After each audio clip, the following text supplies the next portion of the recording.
Hello friends, welcome to my channel. Friends, अगर आपको मेरी वीडियोस अच्छे लगे तो please like comment and share, और अगर आप न्यू आ रहे हो तो सब्सक्राइब भी कर देना। तो चलिए हम इस एफएफ को स्टार्ट करते हैं। ये एफएफ हिस्टोरिकल होने वाला है, जैसा कि आप देख ही सकते हो। और इसमें विंग की शादी वांगजी से होगी, बिना वांगजी के, मतलब विदाउट वांगजी विंग की शादी होगी। तो चलिए देखते हैं विंग अपनी जर्नी कैसे स्टार्ट करेगा, और वांगजी कहाँ है, आखिर में वांगजी गया कहाँ है। तो ये सब हम इस एफएफ में देखेंगे। तो चलिए हम इस एफएफ को स्टार्ट करते हैं। हमने सबसे पहले दिखाया जाता है एक तालाब की तरफ का सीन, जहाँ पे एक ओमेगा जो बहुत ज़्यादा ही क्यूट तरीके से बैठा हुआ है, और उसके बाल खुले हुए हैं, उसके बाल हवा में उड़ रहे हैं, और वो अपने पैरों को पानी में डाल के बैठा हुआ है और कुछ सोच रहा है, कुछ गहरी सोच में है। और सोचते हुए कह रहा, ऐसा कैसे हो गया, ऐसा कैसे हो सकता है, और ये सब वो कह रहा था। तभी उसके पीछे से एक और अल्फ़ा आता है, वो उसके सर पे मारता है और कहता है, विंग तुम क्या कर रहे हो, तुम ये क्या बैठे बैठे सोचते रहते हो। तो विंग कहता है, गग्गा आप ऐसे मारा मत करो, मुझे बिल्कुल पसंद नहीं, मेरे सर पे कोई ऐसे मारता है। तो तब जो जियान था वो कहता है कि तुम्हें चाहे पसंद हो चाहे ना पसंद हो, मैं तो ऐसे ही करने वाला हूँ, समझे। तुम तो बस टाइम पास करते रहते हो इधर उधर, जब काम करने की टाइम रहती है, और फिर जाके मदर से मीठी मीठी बातें कर लेते हो, और मदर तुम्हें एक्सेप्ट कर लेती है कि हाँ मेरा बच्चा काम कर रहा होगा। तब मम्मी कहता है, हाँ गग्गा आप नहीं समझोगे, मैं बहुत ज़्यादा सोच रहा हूँ, मैं एकदम डीप थॉट में हूँ, क्योंकि मुझे कुछ पता लगाना है। और अपनी चीक्स पे उंगली रख के ऐसे बोल रहा था। तब जियांचन वहीं बैठ जाता, और जियांचन कहता, हाँ मुझे पता है कि तुम्हारे इस खतरनाक दिमाग में कुछ ना कुछ तो खुराफात चल रही होगी, इसलिए तुम ऐसा बोल रहे हो ना। विंग सुधर जाओ, मैंने तुमसे कितनी बार कहा है सुधर जाओ, नहीं तो तुम्हारे लिए बहुत बुरा होगा। तब विंग कहता है, गग्गा आप ऐसी बातें मत करो, मैं सुधरा हुआ हूँ, आपको मुझे सुधारने की ज़रूरत नहीं है। तब जियांचन कहता है, ओहो ऐसे ये तो पता ही चलेगा तुम सुधरे हुए हो कि नहीं, अभी तुम्हारी शादी की उम्र हो गई, तुम 21 साल के हो गए हो, लेकिन देखो तुम्हारी अभी हरकतें एकदम 5 साल के बच्चे की तरह हैं। तब विंग एक क्यूट सी स्माइल देता है और कहता है, गग्गा मैं 5 ही साल का हूँ, और ये कह के वो वहाँ से भाग लेता है। तब जैन कहता है, ओह विंग तुमने मेरे ऊपर पानी कैसे डाला।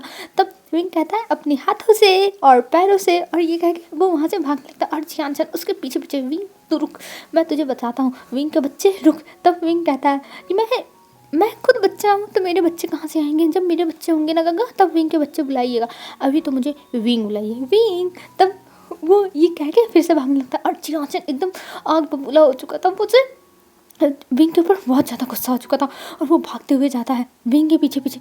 तभी वहाँ पे यानली थी, और यानली के पीछे विंग जाके छिप जाता है और कहता है, शिजे देखो आचिन गग्गा मुझे मार रहा है शिजे। तब जो यानली थी वो कहती है, आचिन ऐसा क्यों कर रहे हो, वो विंग इतना भोला भाला सा है और तुम उसको परेशान कर रहे हो, आचिन ऐसा नहीं करना चाहिए। तब जो जियान था वो कहता है कि शिजे आप मेरी बात तो मानो, ये बहुत बड़ा नखरेबाज है शिजे, ये बहुत नखरे करता है, ये नाटक कर रहा है, मैंने इसको कुछ नहीं किया है। तब यानले कहती है कि जियांचन मैं तुम्हें बहुत अच्छे से जानती हूँ, तुम हमेशा इसके ऊपर गुस्सा करते रहते हो, मेरे बेचारे भाई के ऊपर, और अब यहाँ पे नाटक कर रहे हो, तुम यहाँ से जाओ, मुझे तुमसे बात ही नहीं करनी है। और मेरा प्यारा सा विंग क्या हुआ, जियांचन ने तुमको दौड़ा दिया, कोई बात नहीं, मैं तुम्हारे साथ हूँ, और अगर ये जियांचन फिर से तुम्हें परेशान करेगा तो मुझे बताना। तब जो विंग था वो कहता, हाँ शीजा मैं आपको बताऊँगा शीजा बताऊँगा, और ये कह के विंग वहाँ से अपने शीजे के साथ चला जाता है। और इधर जो जियांचन था वो देखता रहता और कहता है, वी श्याम मैं तुम्हें नहीं छोड़ूंगा, और ये कह के वो बस चिल्लाता रह गया था। पर विंग अब वहाँ से जा चुका है, विंग को कोई फ़र्क नहीं पड़ने वाला है, और विंग जाता है अब अपने घर महल में। तब वहाँ पे जो मैडम हुई थी वो बैठी हुई थी, और विंग उन्हें देखता है, फिर वहाँ से वो चला जाता है दूसरी तरफ, क्योंकि यहाँ पे वो नहीं रुकेगा, मैडम यू अभी उसके ऊपर गुस्सा करने लगेंगी। तभी मैडम यू देखती है विंग को जाते हुए, तब कहती है, विंग इधर आओ, मुझे तुमसे कुछ बात करनी है। तब विंग देखता है और कहता है, मतलब मैं। तब जो मैडम यू थी वो कहती है, हाँ मुझे तुमसे कुछ बात करनी है, इधर आओ। तब विंग उनके पास जाता है और कहता है, जी मदर आपने मुझे बुलाया। तब मैडम यू कहती है, विंग तुम ऐसी हरकतें क्यों करते हो, और तुम्हारी अब शादी की उम्र हो गई, तुम्हें पता है ना तुम्हारी शीजे की शादी हो चुकी है, अब तुम्हारी शादी होगी। तब विंग कहता है, पर मदर आप ऐसा कैसे कह सकते हो, मैं तुम्हें छोटा हूँ। तभी जो जियान था वो पीछे जाता है और हंसने लगता है और कहता है, देखा तुम अब छोटे नहीं रह गए, तुम बड़े हो गए, अब तुम्हारी शादी हो जाएगी, अच्छा रहेगा, तुम मेरे घर से भाग जाओगे और मैं आराम से रहूँगा बिना किसी फिक्र के। तब जो विंग था वो उसे देख के एकदम गुस्से में मुंह बनाता है और अपनी आँखें मतलब अपनी आँखों से घूरने लगता है। तभी जो मैडम थी वो कहती हैं, जी आप जान तुम शांत रहो, मैं विंग से कुछ बातें कर रही हूँ ना, तुम ऐसे बीच में क्यों बोल रहे हो। तब जो ध्यानचंद था वो कहता है ठीक है मदर, और ये कह के वो शांत हो जाता है। और इधर जो विंग था वो अपनी मॉम को देखने लगता है और मॉम को देखते हुए कहता है मॉम। तब मैडम यूँ कहती है, देखो विंग तुम्हारी शादी की उम्र होगी तो तुम्हारी शादी करनी है, तो तुम्हें अब तैयार होना होगा, हम तुम्हारे लिए अल्फ़ा पसंद करेंगे, फिर तुम्हारी शादी होगी। विंग कहता है मॉम अब ये क्या कह रही हैं। तब जो मैडम थी वो कहती है मैं कुछ नहीं जानती, और वैसे भी तुम्हारे फादर ने डिसाइड किया है तो ये होगा। और तभी वहाँ पे यानली आती और कहती है विंग तुम टेंशन मत लो, इतनी जल्दी शादियाँ तय नहीं हो जाती हैं, शादी तय होने में टाइम लगता है और तुम हो इतना टेंशन ले रहे हो, चिल करो। और ये कह के वो विंग को पकड़ के लेके जाती है और कहती है मैंने तुम्हारे लिए सूप बनाया है, तब चलो अब पी लो और मुझे बताओ कैसा बना है। और ये कह के ले जाके डाइनिंग टेबल पर बैठा देती और उसके सामने जो सूप था उसे परोस देती है और कहती है इसे पी के देखो ये कैसा लगता है। और तब विंग चुपचाप पीने लगा था। अभी विंग शांत हो गया था क्योंकि उसे समझ में नहीं आता कि वो क्या करे। उसकी मॉम उसका दिमाग ही ख़राब करती हैं ऐसे शादी की बात कह के। पर विंग क्या कर सकता है, विंग को अब जो उसके मॉम डैड कहेंगे वो तो करना ही होगा ना। और विंग ये सोचने के बाद अपना सूप पीने लगता है और फिर कहता है हाँ ये भी बात सही है, शीजे की शादी ढूंढने में इन लोग को 4-5 साल लग गए, तो मेरी शादी तो 10 साल में वो ढूंढ ही लेंगे। ये कहते हुए विंग आराम से अब सूप पीने लगा था और उसका माइंड बहुत अच्छा हो गया था कि 10 साल तो मैं खूब मौज करूँगा। और ये कहते हुए ऐसे ही विंग के दिन बीतने लगे थे और विंग अपनी फैमिली के साथ बहुत ज़्यादा एक खुशी तरीके से रहता था। और इधर हमें दूसरी तरफ दिखाया जाता है लैन, जो लैन क्लैन था। वहाँ पर बहुत ज़्यादा ही शांति थी। वहाँ पर कोई भी कुछ नहीं बोल रहा था और सब लोग एक कमरे में बैठे हुए थे और वहाँ पर कुछ डिस्कस हो रहा था। तभी जो लैन गुरु थे वो कहते हैं हमें शादी करनी ही होगी लैन वांगजी की। तभी जो लैन शिजान थे वो कहते हैं पर वांगजी तो है ही नहीं अंकल, तो हम वांगजी की शादी कैसे करा सकते हैं, आप ये कैसे बोल सकते हैं। तब कुनन कहते हैं मुझे नहीं पता पर हमें वांगजी की शादी तो करानी ही होगी शिजान, वांगजी की शादी कराना बहुत ज़रूरी है, तुम जानते हो ना, क्योंकि इन लोगों को पता नहीं चलने देना है कि वांगजी हमारे पास है ही नहीं, वांगजी गायब है 2 सालों से। अभी तक तो सेक्ट के काम बता के सबको ये कह दिया कि वांगजी सेक्ट में नहीं है। पर अब हम क्या करेंगे, अब हमें वांगजी की शादी कहीं ना कहीं तय करके करनी ही होगी, नहीं तो कुछ गड़बड़ भी हो सकती है और तुम्हें पता है ना कि क्या क्या हो सकता है। तब जो लैन सिजान थे वो कहते हैं हाँ आप सही कह रहे हैं अंकल, आप सही कह रहे हैं, हमें ऐसा करना ही होगा। पर बिना वांगजी के कौन वांगजी से शादी करेगा, वांगजी के बिना वांगजी की शादी कैसे होगी।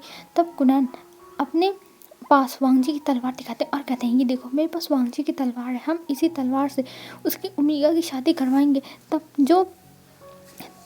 जो शिजान थे वो कहते हैं कि आखिर में हम वांगजी की शादी कैसे करवा सकते हैं, वो लोग मानेंगे तब ना, और वैसे भी अभी हमने ओमेगा भी तय नहीं किया कौन से ओमेगा के साथ होगी उसकी शादी, और ऐसा ओमेगा हमें लाना पड़ेगा जो इस सीक्रेट को सीक्रेट ही रखे कि वांगजी यहाँ पर नहीं है, वो ये बता सके कि वांगजी सेक्ट लूजन में है। तब जो कुरान थे वो कहते हैं कि तुम इसकी टेंशन मत लो, मैं वांगजी के लिए उसका ओमेगा ढूंढ चुका हूँ और वांगजी की शादी बचपन में ही तय हो चुकी थी। तब शिजान कहते हैं क्या बचपन में, तब कुनन कहते हैं हाँ बचपन में ही वांगजी की शादी उसकी मॉम ने अपनी फ्रेंड के बेटी के साथ तय कर दी थी जो एक ओमेगा है। मैं तो पहले उस लड़के को नहीं अपने क्लैन में लाना चाहता था, पर हमारे पास अब कुछ नहीं है और हमें अब उसी से वांगजी की शादी करानी पड़ेगी। तब जो शिजान थे वो कहते हैं आपके कहने का मतलब क्या है। तब जो कुरान थे वो कहते हैं मुझे नहीं लगता कि वो लड़का हमारे रूल्स को फॉलो कर पाएगा या फिर कुछ भी कर पाएगा, पर हमारी मजबूरी है उसी लड़के से वांगजी की शादी करानी और हमें ये शादी करानी होगी चाहे जैसे करानी हो। और मैं खुद जाऊँगा वहाँ पर उसके पास इस प्रपोजल को लेके। तब जो शिजान थे वो कहते हैं आखिर में वो लड़का है कहाँ का रहने वाला है। तब जो कुरान थे वो कहते हैं वो तो एक आम इंसान का लड़का था, पर अब वो जियान सेक्ट में जो सेकंड ओमेगा प्रिंस है और बन के रह रहा है। अब उसको अपनी जगह पे आना ही होगा और हमें अब उसको याद दिलाना होगा कि उसकी मॉम और जो मेरी भाभी थी उन्होंने क्या प्रॉमिस लिया था एक दूसरे से। तब सिचान कहते हैं पर इससे तो उसकी लाइफ डिस्ट्रॉय हो सकती है अंकल। तब कुनान कहते हैं हमें अभी इस बारे में सोचने का कोई फ़ायदा नहीं है, हमें बस उसे यहाँ पे लाना है और यहाँ पे लाने के बाद जो भी होगा उसे संभालना होगा, नहीं तो गड़बड़ हो जाएगी, बहुत ज़्यादा गड़बड़ हो जाएगी, तुम्हें पता ही है। शिजान कहता है ठीक है, पर अंकल हमें उससे पूछना ही होगा, उसे फोर्स करके हम ये काम नहीं करा सकते हैं, अगर वो चाहेगा तभी ये शादी हो सकती है, आपको भी पता है। तब कुनान कहते हैं वो चाहेगा, मुझे पता है, वो अपने मॉम डैड की जो भी इच्छा है, लास्ट विश है, लास्ट उसको पूरा होने देगा और ऐसे ही वो मना नहीं करेगा, मुझे पूरा विश्वास है। आखिर में उसके अंदर उसके मॉम डैड का ही तो खून है। और ये कह के गुनैन वहाँ से शिजान को जाने का इशारा करते हैं और शिजान अभी ढेर सारे क्वेश्चंस पूछना चाहते थे पर वो पूछ नहीं पाते हैं और वो वहाँ से चुपचाप चले जाते हैं। और इधर हमें दिखाते हैं कुनैन तुरंत एक सर्वेंट को बुलाते हैं और उससे कह देते हैं कि मेरे जाने की कल तैयारी कर दो। और ये जब शिजान सुनता है, क्योंकि शिजान अभी बाहर ही खड़े थे, तो शिजान भी अब उनके साथ जाने के लिए सोचते हैं, क्योंकि उन्हें भी देखना था कि आखिर में वो कौन सा ओमेगा है जिसकी शादी वांगजी से बचपन में ही तय हो चुकी थी और वो मान जाएगा।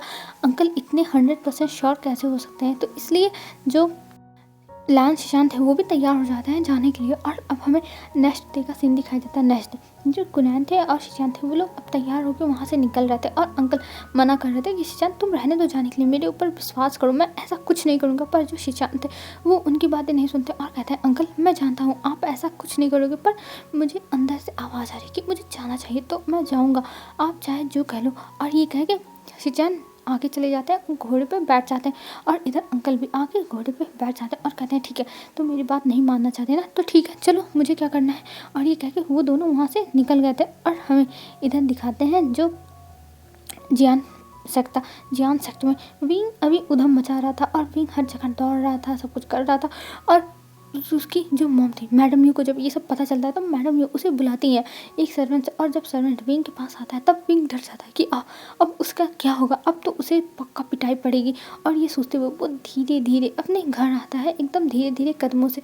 जब वो अंदर आता है तब देखता है मैडम यू खड़ी हुई है और वहाँ पे फेमियान भी है। विंग सोचता है कि अब तो मैं तो गया, अब मेरा क्या होगा, अब मॉम डैड दोनों मुझे पीटेंगे। और ये सोचते हुए वो सामने आके खड़ा हो जाता है। तभी जो फेमियान थे वो विंग के सामने आते हैं और कहते हैं विंग तुम ये क्या कर रहे हो बेटा, तुम्हें ये सब नहीं करना चाहिए, तुम ये क्या कर रहे हो। तब जो विंग था वो कहता है ओह डैड सॉरी गलती हो गई, मैं अब से ऐसा नहीं करूँगा। तब जो फेमियान थे वो कहते हैं मैं जानता हूँ तुमसे गलती होगी, तुम ऐसा नहीं करोगे, पर बेटा मेरी बात सुनो प्लीज़, कुछ दिन के लिए ये सब बंद कर दो, क्योंकि हमारे यहाँ पे कुछ गेस्ट आने वाले हैं और मैं नहीं चाहता कि तुम उनके सामने ऐसे बिहेव करो। वैसे भी वो लोग लैन फैमिली के हैं, तो लैन फैमिली बहुत ज़्यादा ही रूल्स को फॉलो करती है, इसलिए तुम प्लीज़ ये सब मत करना, मैं तुम्हें बस समझा सकता हूँ। और इधर मैडम यू अपना जीडियान लेके खड़ी थी और उनका जीडियान चमक रहा था। और विंग जब उन्हें देखता है तब अपना सलाइवा अंदर लेता है और कहता है कि लगता है आज तो इस जीडियान की जो स्वाद है वो मैं भी चख लूँगा। ये कहते हुए वो सामने जाता और कहता है मदर क्या हुआ मदर। तभी मैडम यू कहती है व्यूशान अगर तुम फिर से बाहर निकले और ये सब कारनामे किए तो देख लेना मुझसे बुरा कोई नहीं होगा, कोई भी नहीं होगा। और अगर तुम बाज नहीं है तो देखना मैं तुम्हें ऐसा पनिश करूँगी कि तुम जिंदगी भर भूलोगे नहीं, समझे। तुम ऐसा कैसे कर सकते हो व्यूशियन। तब जो विंग था वो कहता है पर मदर मैंने क्या किया, मैंने कुछ नहीं किया। तब मैडम यू कहती है हाँ तुमने कुछ नहीं किया। अच्छा तुम जाके पूरी जगह पे पूरे मार्केट में अपनी उधम मचाते रहते हो, बदमाशियाँ करते रहते हो, किसी को परेशान करते रहते हो। और कल तुमने क्या किया, एक दुकान वाले की मोची जला दी, ये तुम क्या करते फिर रहे हो विंग। तब विंग कहता है वो मदर वो तो गलती से हो गया था, पता है वो बन बना रहा था और वो बन अच्छे से नहीं बना था, मैंने कहा ये पका नहीं है। तब उसने कहा ये पक गया है, मुझे बनाना आता है। तब मैंने कहा नहीं इसमें और आग लगाओ तब ये और अच्छा बनेगा। तब उसने वो लगा नहीं रहा था, तो बस मैंने मिट्टी का तेल लेके उसमें डाल दिया और वो अचानक से ऐसे जल गया, मुझे क्या पता था कि इतना ज़्यादा जल जाएगा मदर। तब मैडम ये कहती है विंग वो दुकान वाला है, उसको जैसे बनाना है बना ले, तो तुम उसमें बीच में क्यों जाते हो। तब जो विंग था वो कहता है नहीं मैं गया था, वो स्वाद बिल्कुल भी अच्छा नहीं था, उसका टेस्ट वो टेस्टलेस था। वो कच्चा कच्चा लग रहा था, इसलिए मैंने ये सब कर दिया मॉम। तब जो मैडम थी वो कहती विंग मैं तुम्हारा कुछ नहीं कर सकती, कुछ भी नहीं कर सकती, तुम मेरा एकदम सर दर्द कर देते हो। और ये कह के मैडम उसे देखती और कह रही थी तुम कितने परेशान करते हो विंग, तुम कितने उधम मचाते हो, तुम्हारी शादी मुझे जल्द से जल्द कर दूँगी, हाँ मैं जल्द से जल्द तुम्हारी शादी कर दूँगी चाहे जो हो जाए, मुझे इतनी मुसीबत नहीं चाहिए। तब विंग कहता मॉम आप ये शादी की बात कहाँ चला रही हो, मॉम मुझे ये बिल्कुल पसंद नहीं है, आप ये कैसे कह सकती हो। तब जो मैडम ये थी वो कहती है विंग मैं कुछ भी कह सकती हूँ और मैं तुम्हारी शादी अब ढूंढ के रहूँगी चाहे जो हो जाए, मैं इतना मुसीबत अपने सर पे नहीं रह सकती। तब विंग कहता बस मैंने दाढ़ी तो चलाई, इसमें मुसीबत क्या है और मैंने क्या किया था। तब मैडम ये कहती अच्छा मैं गिनवाऊँ विंग, परसों से पहले तुमने क्या किया था। तब विंग कहता है क्या किया था मॉम बता दो तो जरा क्या किया था। तब जो मैडम थी वो कहती है कि तुम एक मिट्टी के दुकान पे गए थे जहाँ पे तुमने 10 मटके फोड़ डाले, 10 मटके। तो विंग कहता है मॉम वो मेरी गलती नहीं है, मैं तो चलता जा रहा था और मेरे पैर पता नहीं कैसे आपस में फंस गए और मैं गिर गया तो वो 10 मटके फूट गए और मैं कुछ नहीं जानता। तब जो मैडम थी वो कहती है हाँ यही बात है विंग, तुम जहाँ जाते हो वहाँ मुसीबत ही लेके आते हो, इसलिए अब तुम्हारी शादी हो गई रहेगी। तब विंग कहता है नहीं मॉम बस दो ही बात है, 2 ही बात। तब मैडम कहेगी अच्छा तो मैं हर चीज़ गिनवाऊँ अब तुम्हें, चलो मैं ये भी गिनवा देती हूँ। अभी 2 हफ्ते पहले तुम एक घर में गए थे एक बच्चे के साथ, जिस घर को तुमने जला डाला, जो मिट्टी का बना हुआ था और उसके छत घास की थी। तब विंग कहता ओह मदर वो तो मुझे बस टेस्ट करना था कि आखिर में कि ये घर जलेगा कि नहीं, तो इसलिए वो मैंने थोड़ा सा बस माचिस लगाया और मैंने सोचा था मैं उसे बुझा दूंगा पर वो जल गया, तो मैं क्या करूँ। तब मैडम यूँ कहती हाँ यही बात है, ये इसीलिए और मैं ये सब नहीं झेल सकती। और तुम्हें पता है वो लोग आके हमारे पास कंप्लेन करते हैं जिसकी वजह से हमें फिर उसका भरपाई करना पड़ता है, और इसलिए मैं इस मुसीबत को हटाऊंगी, अब ये मुसीबत मेरे घर पे नहीं रहेगी। और ये कह के मैडम ये वहाँ से चली जाती है और विंग मुंह बना लेता है कि आखिर में मॉम ऐसा कैसे कह सकती है। तभी वहाँ पे यानली आती और कहती है विंग शांत हो जाओ, तुम इतनी शरारती क्यों करते हो, देखो तुम इतनी शरारती करते हो इसलिए मॉम ने ये सब कहा है, तुम टेंशन मत लो, मॉम तुम्हें अपने आप से दूर नहीं करेगी विंग, तुम ऐसे फालतू में सोच रहा हो। और ये कह के यानली समझाती है तो विंग सोचता है हाँ सही कह रही है चीज़ें, मॉम ऐसे थोड़ी ना मेरे साथ कर सकती है कि मुझे अपने आप से दूर ही कर दे।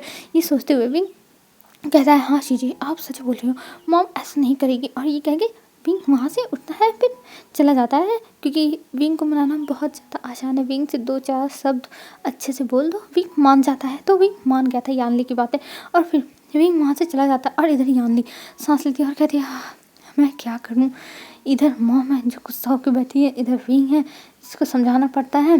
तभी जियानचन आता और कहता है मॉम, जियानचन आता और कहता है शीजे आप क्या कर रही हैं। तब जो शीजे थी वो कहती है अच्छा हुआ आज तुम यहाँ पे नहीं थे, नहीं तो तुम होते ना तो तुम्हारे ऊपर भी 2-4 ताने पड़ ही जाते। तब जो जियानचंद था वो कहता है कि आखिर में क्या हुआ है आप मुझे बता सकती हो। तब जो यानली थी वो कहती है हाँ ज़रूर मैं बता सकती हूँ, और ये कहकर वो उसे बताती है। तब जो जियानचंद था वो कहता है हाँ मॉम उसकी शादी के पीछे बस पड़ी हुई है, बस वो चाहती हैं विंग की जल्द से जल्द शादी हो जाए। मुझे तो ये नहीं समझ में आता विंग की शादी कराने के लिए इतनी तावली क्यों है। तब जो यानली थी वो कहती है हमें क्या पता, हम कुछ नहीं जानते, बस हम देख ही सकते हैं एक दर्शक की तरह कि आखिर में क्या क्या होता है। तब जो जियानचंद था वो कहता हाँ आप सही कह रही हो, हम बस दर्शक की तरह ये सब देख ही सकते हैं। और ये कह के वहाँ से जियानचंद भी चला जाता है अपने कमरे में, और इधर यानली भी चली जाती है। अब हमें दिखाया जाता है जो लान कुरान थे, लान शीशान थे, वो लोग आ चुके थे और वो लोग अब पहुँच चुके थे जो जियान क्लान था वहाँ पे, और वो लोग बोट से आए थे और उसी बोट पे उन्होंने अपना घोड़ा भी रखा था। और जब वो लोग वहाँ पहुँचते तब वो कहते हैं कि उन्हें सीधा जाना पड़ेगा जियान महल की तरफ, जहाँ पे उन्हें जाने के बाद सीधा वो फहमियान से बातें करेंगे। तब जो शीजन थे वो कहते हैं हाँ अंकल आप सही कह रहे हो, हमें अपना टाइम वेस्ट नहीं करना चाहिए और वहाँ तुरंत के लिए जाना चाहिए। तब कुनन कहते हैं हाँ इसीलिए तो मैं अपना टाइम नहीं वेस्ट करूँगा, मैं सीधा जाकर उनसे बातें ही करूँगा। और ये कह के वो लोग वहाँ से निकल जाते हैं। अभी उन लोगों ने बताया था कि वो लोग 1 हफ्ते बाद आएंगे, पर वो लोग अभी जल्दी आ गए हैं क्योंकि जो कुनैन है वो चाहते हैं कि ये काम जल्द से जल्द हो जाए और बस उन्हें ये काम होते हुए देखना है। और ये सोचते हुए वो आगे बढ़ जाते हैं और जब पहुंचते हैं जो जियान महल था वहाँ पे जब पहुंचते हैं तब देखते हैं कि जो फेमियान है वो बहुत ज़्यादा हड़बड़ाए वहाँ पे खड़े हैं और वो देखते हैं कुरान को और तुरंत कुरान के पास आते हैं और कहते हैं आपने हमें बताया होता, हम आप कहाँ गए होकर आपका स्वागत करने के लिए, पर आपने हमें बताया ही नहीं। तब कुरान कहते हैं देखिए हमें ये सब दिखावटी चीज़ें पसंद नहीं है और हम आ गए तो कोई बात नहीं, हमें बुरा नहीं लगा है कि आप हमारा स्वागत नहीं कर पाए और हम बस आपसे मिलने के लिए आए हैं और कुछ काम से आए हैं, तो आप टेंशन मत लीजिए। तभी फेमियान कहते हैं कुछ काम से, क्या काम है? तब जो कुरान थे वो कहते हैं अंदर चल के बात करें कि यहीं पे हमारी बात वार्तालाप हो जाएगी। तब जो फेमियान थे वो कहते हैं नहीं नहीं अंदर चलिए, और ये कह के वो अंदर लेके जाते हैं और अंदर ले जाने के बाद वो बैठा देते हैं कुरान को और कुरान को और लान शिचान को बैठा देते हैं और उनसे पूछते हैं कि आखिर में उन्हें क्या बातें करनी है। तब जो लान कुरान थे वो कहते हैं देखिए मैं यहाँ पे आया हूँ कान से सैरन के बेटे से मिलने के लिए, मुझे उससे काम है, मैं उससे मिलना चाहता हूँ। तब जो फेमियान थे वो कहते हैं आप मुझे बताइए क्या काम है, वो मेरा बेटा है और आप मुझसे कह सकते हैं। तब जो कुरान थे वो कहते हैं देखो फेमियान, मैं घुमा फिरा के बातें नहीं करूँगा, मैं सीधी बातें करूँगा और मैं बस ये बताने के लिए आया हूँ कि विंग की शादी वांग जी के साथ तय है और मैं चाहता हूँ ये शादी अब हो जाए, क्योंकि यही जो मैडम लान थी वो चाहती थी और यही कांसे सैरन भी चाहती थी। तब जो फेमियान थे वो कहते हैं पर वांग जी कहाँ हैं? आप वांग जी से शादी कराना चाहते हो ठीक है, पर आप वांग जी को तो सामने लेके आओ। तब जो कुरान थे वो कहते हैं नहीं वांग जी नहीं आएगा, वांग जी की तलवार हम साथ लाए हैं और आप चाहें तो इसी समय विंग की शादी करके हमारे साथ भेज सकते हैं, हमें कोई आपत्ति नहीं है। तब फेमियान खड़े हो जाते हैं और कहते हैं आप ये कहना क्या चाहते हैं, विंग अभी शादी कैसे कर सकता है और उसका अल्फा की जगह तलवार? ऐसा कुछ नहीं होगा, अगर वांग जी आएगा अपने ओमेगा को लेने के लिए तो ये शादी होगी, नहीं तो नहीं होगी और ये मेरा फैसला है। तब कुरान कहते हैं कि तुम फैसला नहीं ले सकते हो, तुम बस विंग को यहाँ बुला दो, हम विंग से खुद ही पूछ लेंगे, उससे बातें कर लेंगे, हमें और कुछ नहीं जानना, हमें बस विंग से बातें करनी है। तब फेमियान कहते हैं पर विंग मेरा बेटा है और मैं उसका फैसला ले सकता हूँ। तब जो फेमियान की बातें सुन के कुरान कहते हैं हाँ मुझे पता है तुम विंग के फादर हो, तुम उसका फैसला ले सकते हो, बट हमें विंग से ही बात करनी होगी क्योंकि ये विंग के मॉम डैड की लास्ट इच्छा थी तो उसे पूरी करनी ही होगी और हम नहीं चाहते कि इसमें कोई बाधा आए। आप क्या चाहते हैं? उसके मॉम डैड की इच्छा ना पूरी हो। और ये कहते वो देखने लगता है। तभी जो फेमियान थे वो वहाँ पे मैडम यू को देखते हैं और मैडम यू सामने आती है और कहती है ठीक है हम विंग को बुला देते हैं और विंग जो फैसला लेगा वही होगा। तब जो फेमियान थे वो कहते हैं तुम ये क्या कह रहे हो यू, ऐसा नहीं हो सकता, तुम्हें पता है ना कि विंग कितना ज़्यादा। तब जो मैडम यू थी वो अपना हाथ दिखाती है और कहती हैं आप शांत हो जाइए और हमें इस फैसले पे चलना ही होगा क्योंकि ये विंग के मॉम डैड की आखिरी इच्छा है तो हमें ये पूरा ही करना होगा। अगर विंग चाहेगा तो, अगर विंग नहीं चाहेगा तो हम इस इच्छा को तोड़ देंगे क्योंकि विंग के मॉम डैड की खुशी विंग के ही खुशी, विंग के मॉम डैड की खुशी विंग के ही खुशी में है। और ये कह के वो विंग को बुलाने का ऑर्डर देती है और कुछ टाइम के बाद वहाँ पे विंग आता है और वो देखता है कि 2 न्यू लोग यहाँ पे खड़े हुए हैं वाइट ड्रेस में।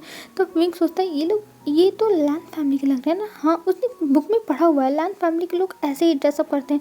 और विंग वहाँ पे जाता है और खड़ा हो जाता है और कहता है मदर आपने मुझे बुलाया।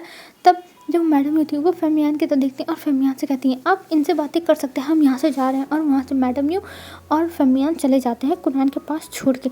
और जो विंग था वो घबरा जाता है कि आखिर में यहाँ क्या बातें होने वाली हैं। तभी जो कुरान थे वो विंग को देखते हैं और विंग के सामने एक स्क्रॉल रखते हैं। तब जो विंग था वो कहता है ये क्या है।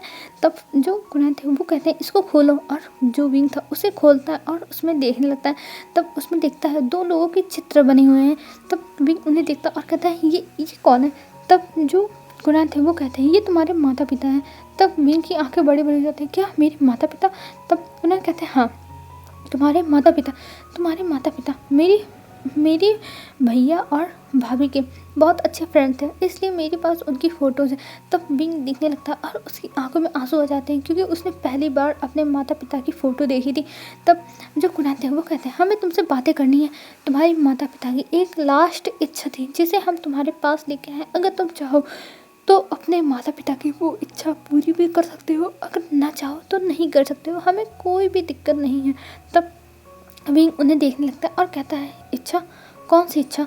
तब जो कुनैन थे वो कहते हैं मैं बताता हूँ। और ये कह के कुनैन विंग को देखते हैं और फिर उसके बाद कहना स्टार्ट करते हैं, तुम्हारी माता पिता की इच्छा थी कि तुम्हारी शादी हमारे क्लान में हो, हमारी बेटी लैन मांगजी से, तो हम चाहते हैं तुम वो शादी कर लो और अपने माता पिता की भी इच्छा पूरी करो। और ये कह के वो अपने पास से फ्लूट निकालते हैं ब्लैक कलर का, जो विंग के मॉम का था, और उसके सामने देते हैं और कहते हैं ये देखो ये तुम्हारी मॉम का है, और उस फोटो में भी देखो तुम्हारी मॉम ने ये फ्लूट लिया हुआ है, तो तुम्हें अब विश्वास कर लेना चाहिए, और ये समझ लो तुम्हारी शादी का टोकन था हमारे लिए, और मैं अब ये तुम्हें वापस कर रहा हूँ, तुम हमारे बेटे से शादी करोगे कि नहीं करोगे। तब विंग कहता है पर आपका बेटा है कहाँ। तब जो कुणाल कहते हैं हमें नहीं पता कि हमारा बेटा कहाँ है, बस हमारे पास उसकी तलवार है और हम चाहते हैं तुम उसकी तलवार से शादी करो। तब जो विंग था वो कहता है ये क्या कह रहे हैं आप, तलवार से शादी। तब जो कुनाल थे वो कहते हैं हाँ तलवार से शादी, क्योंकि हमें नहीं पता कि हमारा बेटा कहाँ है, पर हम चाहते हैं कि तुम तलवार से शादी कर लो और फिर उसके बाद तुम हमारे क्लान में लैन मांगजी के फुनान बन के रहो। तब जो विंग था वो कहता है क्या। तब कुनाल कहते हैं देखो हम ज़बरदस्ती नहीं करेंगे, तुम अपने मॉम डैड की इच्छा पूरी करना चाहते हो कि हमें मना करना चाहते हो, अगर तुम मना करना चाहते हो तो कोई बात नहीं, हम यहाँ से चुपचाप चले जाएंगे, तुम्हें एक शब्द नहीं बोलेंगे, तुम इसकी फ़िक्र मत करना। तब जो विंग था वो सोच में पड़ जाता है कि उसे क्या करना चाहिए, वो क्या शादी कर ले, उसके मॉम डैड की इच्छा थी और पहली बार उसे ये फ़ोटो मिली है। तब कुणाल कहते हैं ये फ़ोटो अब मुझे दे दो। तब विंग कहता है पर ये मेरे मॉम डैड की फ़ोटो है ना, तो मैं क्यों दूँ। तब जो कुणाल थे वो कहते हैं पर इसके ये पन्ना हटाओ और इसके पीछे देखो। तब विंग कहते हैं इसके पीछे। तब कुणाल कहते हैं हाँ। तब विंग पन्ना हटाता और उसके पीछे 2 लोगों की फ़ोटो और बनी थी, वो लोग लैन क्लान के लग रहे थे। तब विंग कहता है ये कौन है। तब जो कुणाल थे वो कहते हैं ये मेरे भैया भाभी हैं और मैं ये फ़ोटो तुम्हें दे नहीं सकता हूँ, क्योंकि इसमें मेरे भैया भाभी की ये आखिरी फ़ोटो है। जब इन लोगों ने तुम्हारी और वांगजी की शादी तय की थी तब उन लोगों ने ऐसा फ़ोटो बनवाया था जिससे एक स्क्रॉल में दोनों लोग की फ़ोटो रहे, तो मैं इसे तुम्हें नहीं दे सकता हूँ, मुझे माफ़ कर दो। अगर ये तुम्हारे बस मॉम डैड की होगी तो मैं दे देता।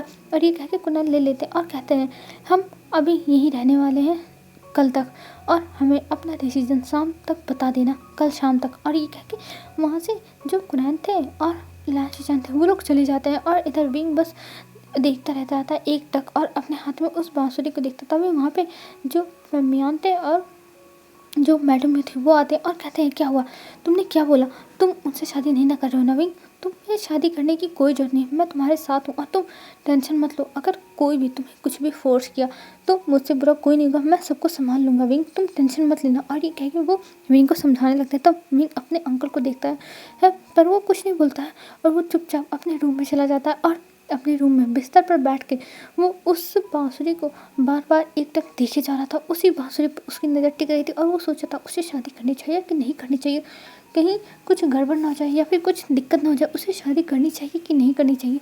विंग यही सब सोचते सोचते सो जाता है, क्योंकि उसके सर में बहुत ज़्यादा ही दर्द करने लगा था। जब विंग ज़्यादा ही सोचने लगता है और टेंशन लेने लगता है तब विंग के साथ ऐसा ही होता है, विंग का सर दर्द करने लगता है। इस वजह से विंग सो गया था। अब हमें रात का सीन दिखाया जाए। रात में वहाँ पे यानली आती है विंग को बुलाने के लिए, खाने के लिए। तब विंग उठता है और देखता है कि यानली आई हुई है, उसके कमरे के बाहर नॉक करें। तब विंग जाके डोर खोलता है। तब जो यानली थी वो कहती है विंग चलो तुम कुछ खा लो, नहीं तो तुम्हारी तबीयत ख़राब हो जाएगी, तुम्हें पता है ना कि तुम्हारी तबीयत कितनी जल्दी ख़राब होती है। तब विंग कहता है हाँ शीशा मैं आ रहा हूँ। और ये कह के विंग जाता है अपने वॉशरूम में, अपने चेहरे को साफ़ करता है, फेस वॉश करता है, फिर उसके बाद बाहर आता है और सब लोग अभी डाइनिंग टेबल पर बैठे हुए थे। और जो फैमिलियाँ थे वो कहते हैं भी अगर तुम्हें ये शादी नहीं करनी है कोई बात नहीं, हम सब कुछ संभाल लेंगे, तुम टेंशन मत लो, बस तुम अपना ध्यान रखो और अपनी तबीयत ऐसे ख़राब मत करो, मुझे तुम्हें इस हालत में देख के बिल्कुल भी अच्छा नहीं लग रहा है विंग। तब विंग कहता है फादर आपको इस चीज़ के लिए टेंशन लेने की ज़रूरत नहीं है, मैं ठीक हूँ, मैं एकदम फिट हूँ, फाइन हूँ, आप मेरी टेंशन मत लीजिए। तब जो कुणाल थे वो कहते हैं कि हाँ मुझे पता है तुम ठीक हो, पर विंग मुझे ऐसे तुम्हें देख के बिल्कुल भी अच्छा नहीं लग रहा है, बिल्कुल भी नहीं, मुझे बहुत ज़्यादा तकलीफ़ हो रही है विंग, और मैं तुम्हें ऐसे नहीं देख सकता हूँ। और ये कह के कुणाल विंग को बस देख रहे थे। तब विंग कहता है फादर आप टेंशन मत लो, मैं कुछ सोचा हूँ। तब जो फैमियान थे वो कहते हैं आखिर में तुम करना क्या चाहते हो, तुम शादी करोगे कि नहीं। तब विंग एक बार अपने हाथों को देखता है, फिर अपने हाथों की मुट्ठी में आता है, फिर अपने हाथों को खोलता है और अपनी उंगलियों से खेलते हुए कहता है फादर मैंने डिसीजन ले लिया है। तब जो जो फरमान थे वो कहते हैं तुमने क्या डिसीजन लिया है। तब विंग कहता है मैं इस शादी के लिए तैयार हूँ, आखिर में ये मेरे मॉम डैड की लास्ट विश थी ना, तो ठीक है मैं पूरी करूँगा और मैं ये शादी करूँगा हर हालत में। तब जो फरमान थे वो कहते हैं पर विंग उनका बेटा पता नहीं कहाँ है, तुम्हें तलवार से शादी करनी पड़ेगी। तब विंग कहता है कोई बात नहीं, मेरे मॉम डैड ने ये फैसला कुछ सोच समझ के लिया होगा और मैं इस फैसले की कद्र करता हूँ, मैं इस फैसले की रिस्पेक्ट करता हूँ, इसलिए मैं ये शादी करूँगा। और ये कह के विंग अपना खाना खाने लगता है। और जो फरमान थे वो कुछ तो विंग से कहना चाहते थे, वो बोल रहे मतलब अपने मुंह को खोल रहे थे बोलने के लिए, पर रुक जाते। और मैडम जब ये देखती हैं तब वो विंग के दृढ़ निश्चय को देख के वो फरमान का हाथ पकड़ लेती हैं कि तुम्हें बोलने का ट्राई करने की ज़रूरत नहीं है, क्योंकि विंग तुम्हारी बातें मानने वाला नहीं है। और ऐसा इशारा मतलब करती हैं। तब जो फरमान थे वो शांत हो जाते हैं, वो कुछ नहीं बोलते हैं विंग को, बस वो चुपचाप विंग को देख रहे थे कि आखिर में विंग करना क्या चाहता है। फिर उसके बाद विंग बोलना स्टार्ट करता है कुछ टाइम के बाद, अंकल मैं ये शादी करूँगा और वैसे भी आप लोग भी चाहते थे मेरी शादी हो जाए और मैं ये शादी करने के लिए तैयार हूँ, आप लोग टेंशन मत लीजिए, मेरे साथ सब कुछ अच्छा होगा और एकदम सही होगा, आप लोग बस अपना ध्यान रखना। और ये कह के वो एक छोटी सी स्माइल देता है और जो फरमान थे वो शायर करते हैं और कहते हैं विंग मुझे पता है तुम बस हमें ऐसे ही कह रहे हो, मुझे पता है तुम भी अंदर से दुखी हो। तब विंग कहता नहीं अंकल मैं दुखी नहीं हूँ, मैं खुश हूँ कि मेरी शादी हो जाएगी और इसी बहाने कम से कम मुझे मेरे मॉम डैड का जो फ़ोटो है वो तो देखने को मिला और उनकी फ्लूट, मेरे मॉम की फ्लूट मुझे मिली, मैं इस बात से खुश हूँ, आप टेंशन मत लो, मैं खुश हूँ। और ये कह के विंग स्माइल करता है छोटी सी। और जब फरमान थे वो खुश बोलते हैं, फिर विंग अपना खाना खा के चला जाता है और हमें नेक्स्ट मॉर्निंग का सीन दिखाते हैं। नेक्स्ट मॉर्निंग जो कुरान थे वो आ चुके थे और वो विंग से आने के बाद पूछते हैं कि आखिर में तुम्हारा फैसला क्या है, तुम करना क्या चाहते हो, तुम शादी करोगे कि नहीं करोगे, और नहीं करोगे तो हम दूसरा ओमेगा ढूंढेंगे। तब विंग कहता है मैं शादी करने के लिए तैयार हूँ पर मेरी एक शर्त है। तब कुरान कहता है हाँ बोलो क्या शर्त है। तब विंग कहता है मेरी एक ही शर्त है कि आप वो फ़ोटो मुझे दे दो, वो जो स्क्रॉल है जिसमें चित्र बने हुए हैं वो मेरे पास रहेगा। तब जो कुनान थे वो कहते हैं ऑफ कोर्स अगर तुम शादी करोगे तो वो तुम्हारे पास ही रहेगा, तुम्हें कोई टेंशन लेने की ज़रूरत नहीं है। तब विंग कहता है ठीक है मैं तैयार हूँ। तब जो कुनान थे वो खुश हो जाते हैं और वो फरमान से तुरंत कहते हैं कि हम एक हफ्ते बाद विंग के शादी करवा के अपने साथ लेके जाएंगे, अभी हमें जाना होगा तैयारी करने के लिए। तब जो फरमान थे वो कहते हैं ठीक है। और अब वहाँ से लैन गुरुजी और लान शिचन चले गए थे और इधर जो विंग था वो उन्हें जाते हुए देखता है पर वो कुछ भी रिएक्ट नहीं करता है और फिर अपने रूम में चला जाता है। और अब ऐसे ही विंग के दिन बीतने लगे थे, एक एक दिन विंग के बीत रहे थे और उसकी जो शादी थी वो करीब आ रही थी। और जो जियान सेक था वो बहुत अच्छे से रेड कलर के थीम पे सजाया जा रहा था, क्योंकि शादी है तो रेड कलर में ही रहेगा ना। और बहुत ज़्यादा ही चहल पहल हो गई थी और सबको पता भी चल गया था कि विंग की शादी तय हो गई, विंग की शादी होने वाली है। और जब सबको पता चला कि लान क्लैन में जो हंगवंग जुन है, जो लान वांगजी है, उनसे होने वाली है, तब सब लोग शौक थे क्या उनसे शादी हो रही है। उन्हें तो 2 सालों से किसी ने देखा भी नहीं है और उनसे शादी हो रही है, किसी को विश्वास ही नहीं हुआ था पर सब लोग को विश्वास करना ही होगा क्योंकि अब शादी हो रही है। और इधर जो विंग था वो भी बस देख रहा था सब चीज़ें तैयार होते हुए, सबको तैयारी करते हुए, और एक एक दिन ऐसे ही बीत रहे थे। और अब शादी का दिन आ चुका था और आज विंग की शादी थी लैन वांगजी से। और वो अब तैयार हो रहा था, अब तैयार होते हुए सोचा था हाँ उसकी लाइफ कैसे ही सब मोड़ पे आ गई, उसे तो कुछ भी नहीं पता, बस उसकी लाइफ इस मोड़ पे आके खड़ी हो चुकी है और जिसमें विंग कुछ भी नहीं कर सकता, कुछ भी नहीं। और ये सोचते हुए विंग उठता है और फिर उसके बाद वहाँ से जाता है तैयार होने के लिए, क्योंकि जो उसके रोब्स थे रेड रोब्स वो आ चुके थे और जो रेड रोब्स आए थे वो लैन फैमिली की तरफ से आए थे। यहाँ का रिवाज था जो मतलब ओमेगा के कपड़े आएंगे वो अल्फ़ा के घर से आएंगे, तो विंग के कपड़े आ चुके थे। और जब विंग उन कपड़ों को देखता है तो वो देखता ही जाता क्योंकि वो बहुत ज़्यादा ही ब्यूटीफुल था, उस पर क्लाउड बना हुआ था, लोटस बना हुआ था और गोल्डन कलर से मतलब गोल्डन कलर नहीं था, वो सोने की तार थी। और उसको देख के विंग देखता ही रह गया था क्योंकि बहुत ज़्यादा ही ब्यूटीफुल तरीके से उस रेड रोप्स को बनाया गया था और विंग बस खड़ा होकर देख रहा था। और फिर उसके बाद वो जाता है ज्वेलरी की तरफ और उस ज्वेलरी को, जो ज्वेलरीज आई थी विंग के लिए, उसको देखने लगता है। वो ज्वेलरी भी सच में बहुत ज़्यादा ही ब्यूटीफुल तरीके से उस पर नक्काशी की हुई है, एकदम अच्छे से एकदम बारीक बारीक, जैसे लग रहा था कि किसी ने इसको बनाने के लिए अपना बहुत ज़्यादा टाइम दिया है, अपना 100% दिया, और उस ज्वेलरी में कोई भी कमी नहीं निकाल सकता, एकदम परफेक्ट है। और उसकी जो नक्काशी है वो बहुत अच्छी लग रही है। ये सब विंग देखते हैं, बस देखता रह जाता है। तभी वहाँ पे जो यानली थी वो आती है और कहते हैं विंग। तब विंग पीछे मुड़ के देखता है और कहता है शीजे आप। तब जो यानी थी वो कहती है हाँ मैं आई हूँ तुम्हें तैयार करने के लिए, तुम्हें तैयार भी तो करना है। और ये कह के वो विंग को इनर रोब्स देती है जो रेड कलर के थे पहनने के लिए, और विंग उन रोब्स को लेके चला जाता है अंदर पहनने के लिए।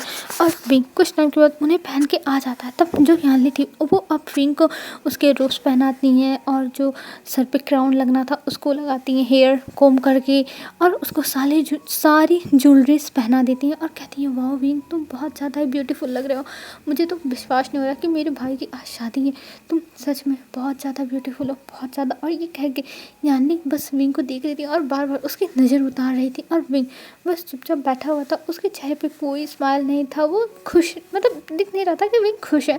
बस उसे देख के लग रहा था कि हाँ विंग शादी के लिए तैयार हो गया है। और ऐसे देख के यानली को थोड़ा तो बुरा लग रहा था, लेकिन यानली भी अब क्या कर सकती है, उसे इस शादी में भाग लिया है और उसे ये शादी अपने ब्रदर के लिए अब देखनी ही होगी। यानली चाहती है विंग ये शादी ना करे, क्योंकि ये शादी बस एक तलवार से हो रही है और ये यानली को भी अच्छा नहीं लग रहा। पर यानली कुछ नहीं कर सकती, क्योंकि विंग ने कहा है कि वो ये शादी करेगा तो करेगा, तो इसमें कोई भी कुछ नहीं बोल सकता है। और इधर जो विंग था वो अब तैयार हो गया था बहुत अच्छी तरीके से, पूरी तरीके से। और जो मैडम हुई थी वो वहाँ आती है और विंग को देखती है, और विंग को देख के उनकी आंखों में आंसू आ जाते हैं, और वो कहती है विंग मैंने सोचा नहीं था कि तुम्हारी शादी मैं ऐसे करूँगी, मैंने तो कितने सपने सजाए थे, पर मुझे नहीं पता था कि मेरे सपने ऐसे ही टूट जाएंगे। तब विंग कहता है मदर आप ऐसा क्यों बोल रही हो, मैं एकदम ठीक हूँ, और देखो मेरी शादी हो रही है, आप लोग खुश हो जाओ, आप लोग ऐसे अगर करोगे तो मेरा क्या होगा, मैं क्या करूँगा। तब जो मैडम थी वो कहती हैं विंग हम तुमसे बहुत प्यार करते हैं, तुम ये याद रखना, तुम बस अगर तुम्हें कोई तकलीफ़ हो तुम बस एक पत्र लिखना, मैं और तुम्हारे पिता दोनों आ जाएंगे तुम्हारे पास और तुम्हें हर चीज़ से आज़ाद कर देंगे, तुम बस हमें एक बार बताना। तब विंग था वो कहता है ज़रूर मदर, मैं आप लोग को ज़रूर बताऊंगा। और ये कह के विंग वहाँ से उठ जाता है जाने के लिए, क्योंकि अब बुलावा आ चुका था जाने के लिए। और इधर जो यानली थी और मैडम यू थी वो लोग लेके जाती हैं हॉल तक, और हॉल के बाहर फेमियान वेट कर रहे थे। और जब फेमियान विंग को देखते तो उनकी आंखों में भी आंसू आ गए थे, उन्हें बहुत ज़्यादा ही दुख हो रहा था। जैसे जब कोई पिता अपनी बेटी को विदा करता है तो उसे दुख होता है कि हाँ मेरी बेटी अब चली जाएगी यहाँ से और मैं अब अपनी बेटी को नहीं देख पाऊँगा। ऐसे ही विंग के फादर की भी हालत थी, वो विंग से बहुत प्यार करते थे, और वैसे भी विंग पूरे जियान सेट का लाडला था, तो विंग को सब लोग मिस करेंगे, ये तो जाहिर सी बात है। और विंग अब आ चुका था अपने फादर के पास और आके खड़ा हो जाता और कहता है फादर। तब जो फेमियान थे वो कहते हैं विंग तुम जहाँ जाओ वहाँ खुश रहना, बस मैं और कुछ नहीं चाहता, तुम खुश रहना। और ये कह के विंग का जो वेल था उसे नीचे कर देते हैं, नेट का वेल था उसे नीचे कर देते हैं, और फिर उसे अंदर लेके जाने लगते हैं उसका हाथ पकड़ के। और विंग आगे चलता हुआ जा रहा था, और आगे जाके वो खड़ा हो जाता, और उसके सामने एक इंसान जो वाइट रोब्स में खड़ा हुआ था वो लांछन थे, और लांछन विंग का हाथ मांगते हैं। तब विंग अपने हाथ को दोनों हाथों को आगे कर देता है, क्योंकि वो पहुंच चुका था जहाँ पे उसे खड़ा होना था। और तब जो शिचान थे वो विंग के हाथ में एक लाल कपड़े से वांगजी की तलवार बांध के और विंग के हाथों को बांध देते हैं, और फिर उसके बाद वो तलवार विंग के हाथ में दे देते हैं। ये देख के विंग की आंखों में से आंसू गिर जाता है। उसे एक अल्फा भी मिला, वो भी सामने से नहीं मिला, बस उसकी तलवार मिली। और अब जो लोग आए थे गेस्ट वो लोग बातें करने लगते हैं कि आखिर में लैन वांगजी कहाँ है, लैन वांगजी की तलवार है यहाँ पर लैन वांगजी नहीं है। सबके बीच में ये सब बातें हो रही थी, पर जो कुरैन थे और फेमियान थे वो लोग कोई भी जवाब नहीं देते हैं। बस अब शादी शुरू हो गई थी और शादी के रिचुअल्स होते जाते हैं। विंग वांगजी की तरफ के भी रिचुअल्स कर दे रहा था, और वांगजी मतलब विंग अपनी तरफ के रिचुअल्स कर ले रहा था, और वो शादी हो जाती है। और प्रीस्ट कुछ टाइम के बाद कहते हैं जो वहाँ के गुरु थे कि ये शादी हो चुकी है और अब आप दोनों पति पत्नी बन चुके हो। और ये सुनते ही फिर से विंग की आंखों से आंसू गिर जाते हैं, क्योंकि उसे पता नहीं कि उसका अल्फा कौन है और उसकी शादी हो गई। ये विंग के लिए बहुत बड़ी बात है, और ये सोचते हुए विंग बस चुपचाप खड़ा था। तभी वहाँ पे यानली आती और यानली विंग को स्टेज से नीचे लाती और उसे रूम में लेके सीधा चली जाती और रूम में आने के बाद विंग रोने लगता है, लेकिन वो अपना वेल हटा नहीं सकता था, वो अभी वेल नहीं हटाएगा। और यान्नी कहती है विंग तुम रोना मत, बस अब तुम्हें यहाँ से विदा कर दिया जाएगा थोड़ी देर बाद। और 2 घंटे बाद दिखाते हैं, 2 घंटे बाद फिर से एक सेवक आता है और वो बताता है कि अब विंग को जाना होगा। जो गुरु लैन है वो इंतज़ार कर रहे हैं विंग का। और विंग जब ये सुनता है तब वो अपनी शीजे को गले लगा लेता और कहता है शीजे। तब यान्नी कहती है विंग तुम टेंशन मत लो, हम तुमसे मिलते आते रहेंगे, तुम बस अपना ध्यान रखना और किसी चीज़ की टेंशन मत लेना। मैं और मॉम डैड तुम्हारा राह देखते रहेंगे और तुम बस अच्छे से रहना विंग, और हमें कुछ नहीं चाहिए, तुम बस अच्छे से रहना और रोना मत, तुम बहुत मजबूत इंसान हो। और वहाँ पे जियानचन तभी आता और जियानचन भी विंग को पकड़ के रोने लगता है, क्योंकि जियानचन भले चाहे जितना दिखाता वो विंग से नफरत करता है, विंग से चढ़ता है, विंग को नापसंद करता है, पर विंग को वो अपना भाई मानता है, विंग उसका भाई है, अपने भाई से नफरत कैसे कर सकता है जियानचन। और जियानचन तो बस ऐसे ही लड़ता झगड़ता है, क्योंकि विंग उससे छोटा है, वो यानली से लड़ झगड़ नहीं सकता, यानली उसे लड़ती नहीं है, यानली बहुत ज़्यादा स्वीट है, पर विंग बहुत ज़्यादा मस्तीखोर है, इसलिए जियानचन को मज़ा आता था विंग को परेशान करने में। और जियानचन अब देख रहा है कि विंग वहाँ से जा रहा है, तब जियानचन को बहुत ज़्यादा बुरा लग रहा है। और जियानचन कहता है विंग तुम टेंशन मत लो, मैं तुम्हारा हाल चाल लेता रहूँगा, और अगर तुम्हें वहाँ पे थोड़ी सी भी तकलीफ़ हुई तो मुझे बताना, मैं तुम्हें वहाँ से तुरंत लेके आऊँगा। और विंग उसे बस पकड़ के रो रहा था, कहता आचिंग तुम मुझे भूलना मत, मैं तुम्हें हमेशा याद रखूँगा आचिंग, तुम बस मुझे मत भूलना। तब जो जियानचन था वो कहता है मैं तुम्हें कभी नहीं भूलूंगा पागल लड़के, और मैं हमेशा तुम्हारे साथ हूँ हमेशा। और ये कह के वो विंग को और कस के गले लगा लेता है। तभी वहाँ पे मैडम जो आती और कहती है विंग तुम्हारे जाने का टाइम हो चुका है और तुम्हें अब जाना ही होगा, नहीं तो बाहर से आवाज़ें आने लगेंगी फिर से कि लेट हो रहा है। तब विंग कहता है ठीक है, और ये कहकर विंग खड़ा होता है और यानली उसके ड्रेस को थोड़ा सही करती है, और फिर उसके बाद विंग को बाहर लेके जाया जाता है। और विंग जब बाहर जाता है तब मैडम ये उसे ले जाके फम्बियान के सामने खड़ा करती है। तब विंग अपने फादर के रूप से उन्हें पहचान लेता है कि हाँ ये मेरे फादर है, और उन्हें पकड़ कर विंग बहुत ज़्यादा रोता है। और वहाँ पे एक डोली आ चुकी थी जिसमें विंग को बैठना था, और जो फम्बियान थी वो धीरे धीरे विंग को ले जाके उस डोली में बैठाते हैं। और फिर विंग को कहते हैं विंग तुम अपना ध्यान रखना, बस अपना ध्यान रखना तुम, और इस घर के दरवाजे तुम्हारे लिए हमेशा से खुले हुए हैं, तुम इसकी टेंशन मत लेना, बस अगर कोई तकलीफ़ हो तो तुम हमारे पास चले आना, चुपचाप चले आना, तुम्हें किसी से कोई भी चीज़ पूछने की ज़रूरत नहीं है। और ये कह के उसे कह दिया जाता है जाने के लिए। और अब विंग की डोली उठ चुकी थी और विंग अब जा रहा था, और मैडम यू फम्बियान जियानचन यानली सब लोग रो रहे थे, और पालकी के अंदर विंग रो रहा था, और वो लोग चले जाते हैं वहाँ से। अब हमें दिखाया जाता है कुछ टाइम के बाद का सीन। अब विंग जो था वो लैन मेंशन के लैन जो क्लैन था उसके गेट पे पहुंच चुका था, और वहाँ पर डोली रख दी जाती है। तब विंग सोचता है वो आ गया इतनी यहाँ पहुँच गया। तब जो लैन से जानते हैं वो विंग से कहते हैं विंग बाहर आ जाओ, तुम आ चुके हो। तब विंग कहता है जी, और ये कह के वो अब निकलने लगता है, अपने पैर को बाहर निकालता है। तभी वहाँ पे एक सर्वेंट आती है और विंग का हाथ पकड़ के उसे बाहर निकालती है। और जब बाहर निकालती है तब विंग देखता है वो तो गेट पर ही है, और ये जगह सजाई वजाई नहीं गई है, बस ऐसे सिंपल नहीं नॉर्मल ही है, बस ऐसे हल्के फुल्के डेकोरेशंस हुए हैं, ज़्यादा नहीं।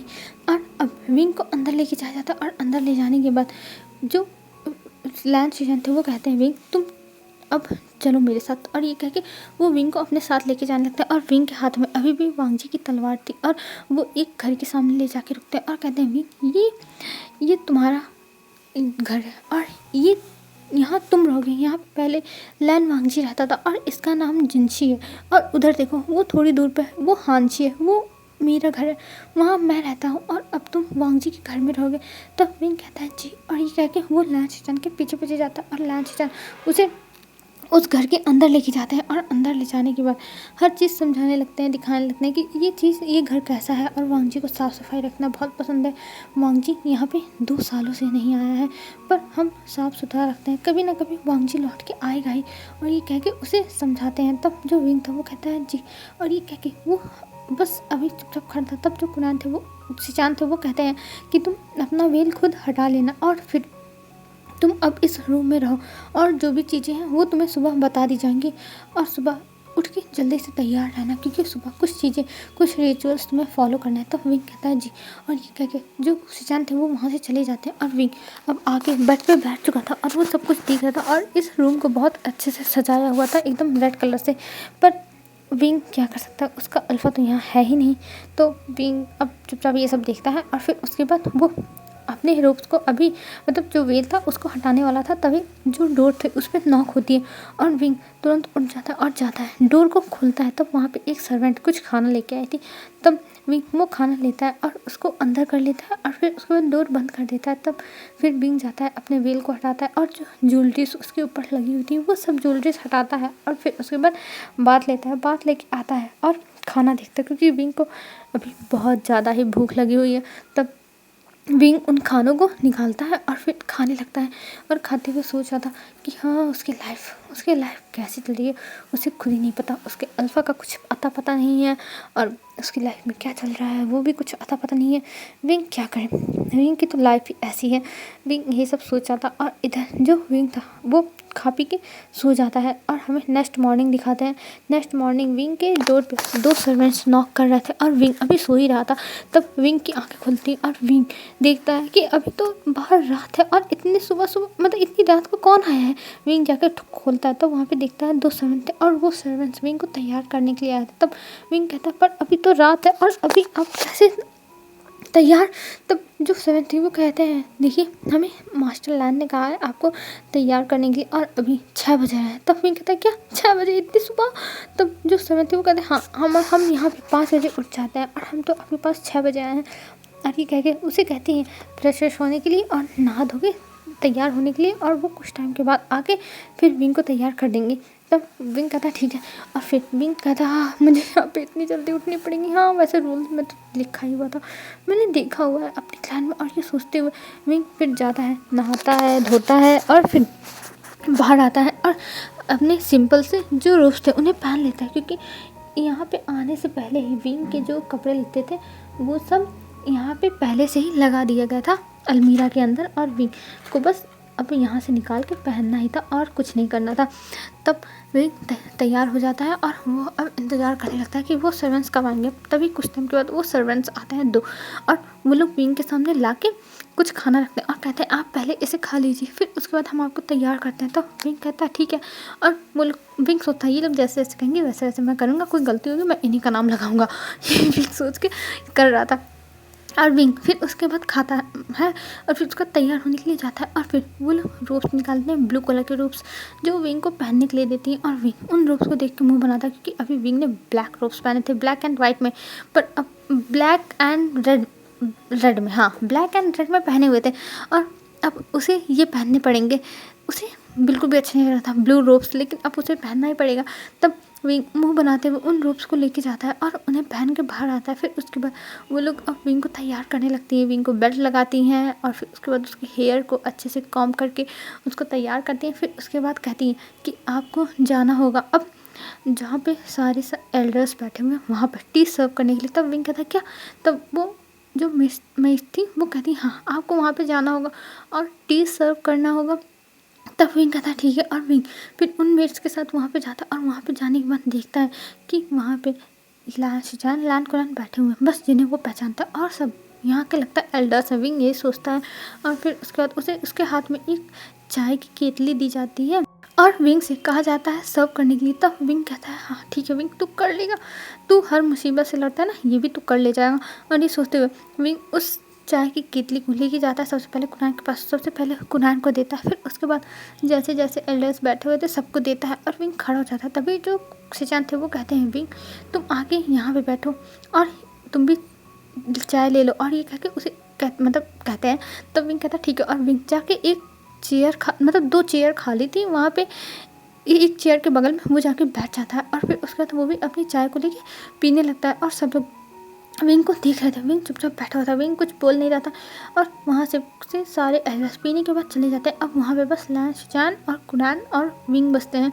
तब जो कुनान थे वो कहते हैं विंग मुझे तुमसे कुछ बात करनी है। तब विंग कहता है जी अंकल। तब जो कुनान थे वो कहते हैं देखो विंग मैं तुम्हारी शादी बस तब तक के लिए कराया है जब तक वांगजी मिल नहीं सकता। अगर वांगजी मिल गया और वो और तुम एक दूसरे के साथ शादी में नहीं रहना चाहते तो तुम यहाँ से जा सकते हो, और तुम इसे एक फेक मैरिज ही मानना, तुम इसे असली शादी मत मानना।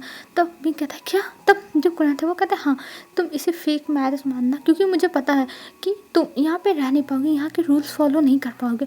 और वांगजी भी मुझे नहीं लगता कि तुम्हें पसंद करेगा, क्योंकि वो बहुत शांत इंसान है, और बस हमने मजबूरी में तुम्हारी शादी वांगजी के साथ कराई है, क्योंकि वांगजी 2 सालों से मिल नहीं रहा है, वो पता नहीं कहाँ है और हमें नहीं पता वो कब मिलेगा। बस जब तक वांगजी मिलता नहीं है तब तक हमें यहाँ पे रह के नाटक करना है वांगजी की फुनान बनने का। और ये कह के कुरान खड़े होते और वहाँ से चले जाते हैं। और ये सुनने के बाद विंग को तो समझ में नहीं आता ये क्या हो रहा है। और जो शिजान थे वो कहते हैं अंकल आप ये कैसे बोल सकते हैं, कैसे बोल सकते हैं। पर जो अंकल थे एक बार ही कुरान शिजान को देखते हैं घूर कर, और फिर उसके बाद वहाँ से चले जाते हैं। और जो शिजान थे वो विंग के पास आते हैं और कहते हैं विंग तब विंग कह उसके आंखों में आंसू थे और वो कहता है मेरे साथ ही ऐसा क्यों होता है, मेरे साथ ही। तब जो शिजान थे वो कहते हैं विंग तुम टेंशन मत लो, तुम्हारी शादी वांगजी के साथ हुई है और मैं भी देखता हूँ अंकल कैसे ये तुम्हारा फेक मैरिज साबित करते हैं। तुम्हारी शादी हर रिचुअल के साथ और सबके सामने, हर एल्डर के सामने हुई और तुमने हर परंपरा को निभाया है। तो मैं भी देखता हूँ अंकल इस शादी को कैसे तोड़ते हैं वांगजी के आने के बाद। तुम टेंशन मत लो विंग, हम तुम्हारे साथ हैं और मैं कभी भी तुम्हारे साथ अन्याय नहीं होने दूंगा, चाहे जो हो जाए तुम्हारे साथ अन्याय नहीं होगा। और ये कह के विंग को सांत्वना देते और विंग की आंखों में अभी आंसू थे। विंग रोना चाहता था पर वो क्या करे, उसकी लाइफ उसके साथ ऐसा क्यों करती है। उसे एक शादी हुई उसमें भी अल्फ़ा नहीं मिला, और प्लस उसे आज बता दिया गया कि फेक मैरिज है, वांगजी आएगा, अगर वो अलग होना चाहेगा तो अलग हो सकते हैं और विंग भी अलग होना चाहे तो हो सकता है। और अंकल की बातों से ऐसा लग रहा था कि वांगजी विंग से 100% अलग ही होगा। विंग बस यही सब सोचा था और विंग की आंखों से आंसू आ जाते हैं। तब शिचैन कहते हैं विंग तुम रो मत, तुम मेरे छोटे भाई की तरह हो मेरे लिए, जैसे वांगजी है वैसे तुम हो। जब तुम्हारी शादी वांगजी से हुई तभी मैंने सोच लिया था कि मैं तुम्हें हमेशा खुश रखूँगा, क्योंकि तुम भी मेरे छोटे भाई हो। हाँ मुझे पता है मैं वांगजी की कमी पूरी नहीं कर पाऊँगा, लेकिन हाँ मैं तुम्हारे साथ एक बड़े भाई की तरह हमेशा रहूँगा और मैं साथ कभी भी गलत नहीं होने दूँगा, चाहे जो हो जाए मैं कभी भी तुम्हारे साथ कुछ भी गलत नहीं होने दूँगा। और ये कह के जो शिचान थे वो विंग को समझाते हैं और विंग कहता है और ये कह के वो सीधा चला जाता है जो उसका क्वार्टर था वहाँ पर, जो हंगवंग जिनका घर था उसमें चला जाता है। और फिर उसके बाद वहाँ पे जाने के बाद वो बिस्तर पे बैठ जाता है और पूरे रूम को अब देखने लगता है। और इस रूम में ज़्यादा कुछ नहीं सामान है, बस एक बेड है बड़ा सा, और उसके सामने वाले रूम में एक टेबल रखा हुआ है बैठने के लिए, जिसमें तो कोई पढ़ाई वढ़ाई करता होगा, अपना वर्क करता होगा, और कुछ चीज़ें और रखी हैं। और एक तरफ पूरा बुक सेल्फ बना हुआ है जिसमें ढेर सारी बुक्स हैं। और उन बुक्स को विंग देखने लगता है और देखते हुए कहता है हाँ ये लड़का सच में बहुत ज़्यादा ही पढ़ाकू रहा होगा, बहुत पढ़ाई इसने की होगी। और ये कहते हुए वो सारी बुक्स देख रहा था और तभी उसके जो नज़र जाती है एक बुक पे, और उस बुक को वो निकाल के देखने लगता है। और उस बुक में तालिस्बान बनाने को दिया हुआ था। और विंग जब उसे पढ़ने लगता तो उसे बहुत ज़्यादा इंटरेस्टिंग लगता, मतलब 2 ही पेज पढ़ता है और उसे ये बुक बहुत ज़्यादा इंटरेस्टिंग लगती। वाह इसमें नई नई जो जादू है वो सीखने को मिलेगा। और ये कहते हुए विंग उस बुक को लेके अब उसमें अपना मतलब पढ़ने लगता है और फिर कुछ टाइम के बाद सो जाता है। तभी कुछ टाइम के बाद वहाँ पे जो सर्वेंट आती है और विंग को खाना देती है, और विंग अब नींद से उठता है और उस खाने को अंदर लाता है और मुंह हाथ धोने के बाद खाता है। अब ऐसे ही विंग के दिन बीतने लगे थे और 1 हफ्ते तक विंग वहीं रहता है और वो बाहर नहीं जाता है। पर आज जो शिचान थे वो विंग को बुलाते हैं उसके साथ घूमने के लिए, और विंग उनके पास जाता है और उनके बगीचे में घूमने लगता है और कहता है गग्गा ये बगीचा तो बहुत ज़्यादा सुंदर है, मुझे बहुत पसंद है, ये बगीचा आपका है, बहुत सुंदर है गग्गा, इसमें फूल देखो कितने अच्छे अच्छे हैं। तब जो शिचान थे वो इस्तेमाल करते हैं और कहते हैं विंग ये मेरी माँ का बगीचा है, यहाँ मेरी माँ अपने जो फ्लावर्स थे उन्हें लगाती थी, और ये सब बस उन्होंने जो लगाए हुए थे हम उन्हें देखभाल करते हैं, और जिस जगह के फूल मुरझा जाते हैं और जो फूल मुरझा जाते हैं उस जगह पे वही फूल हम ला के लगा देते हैं।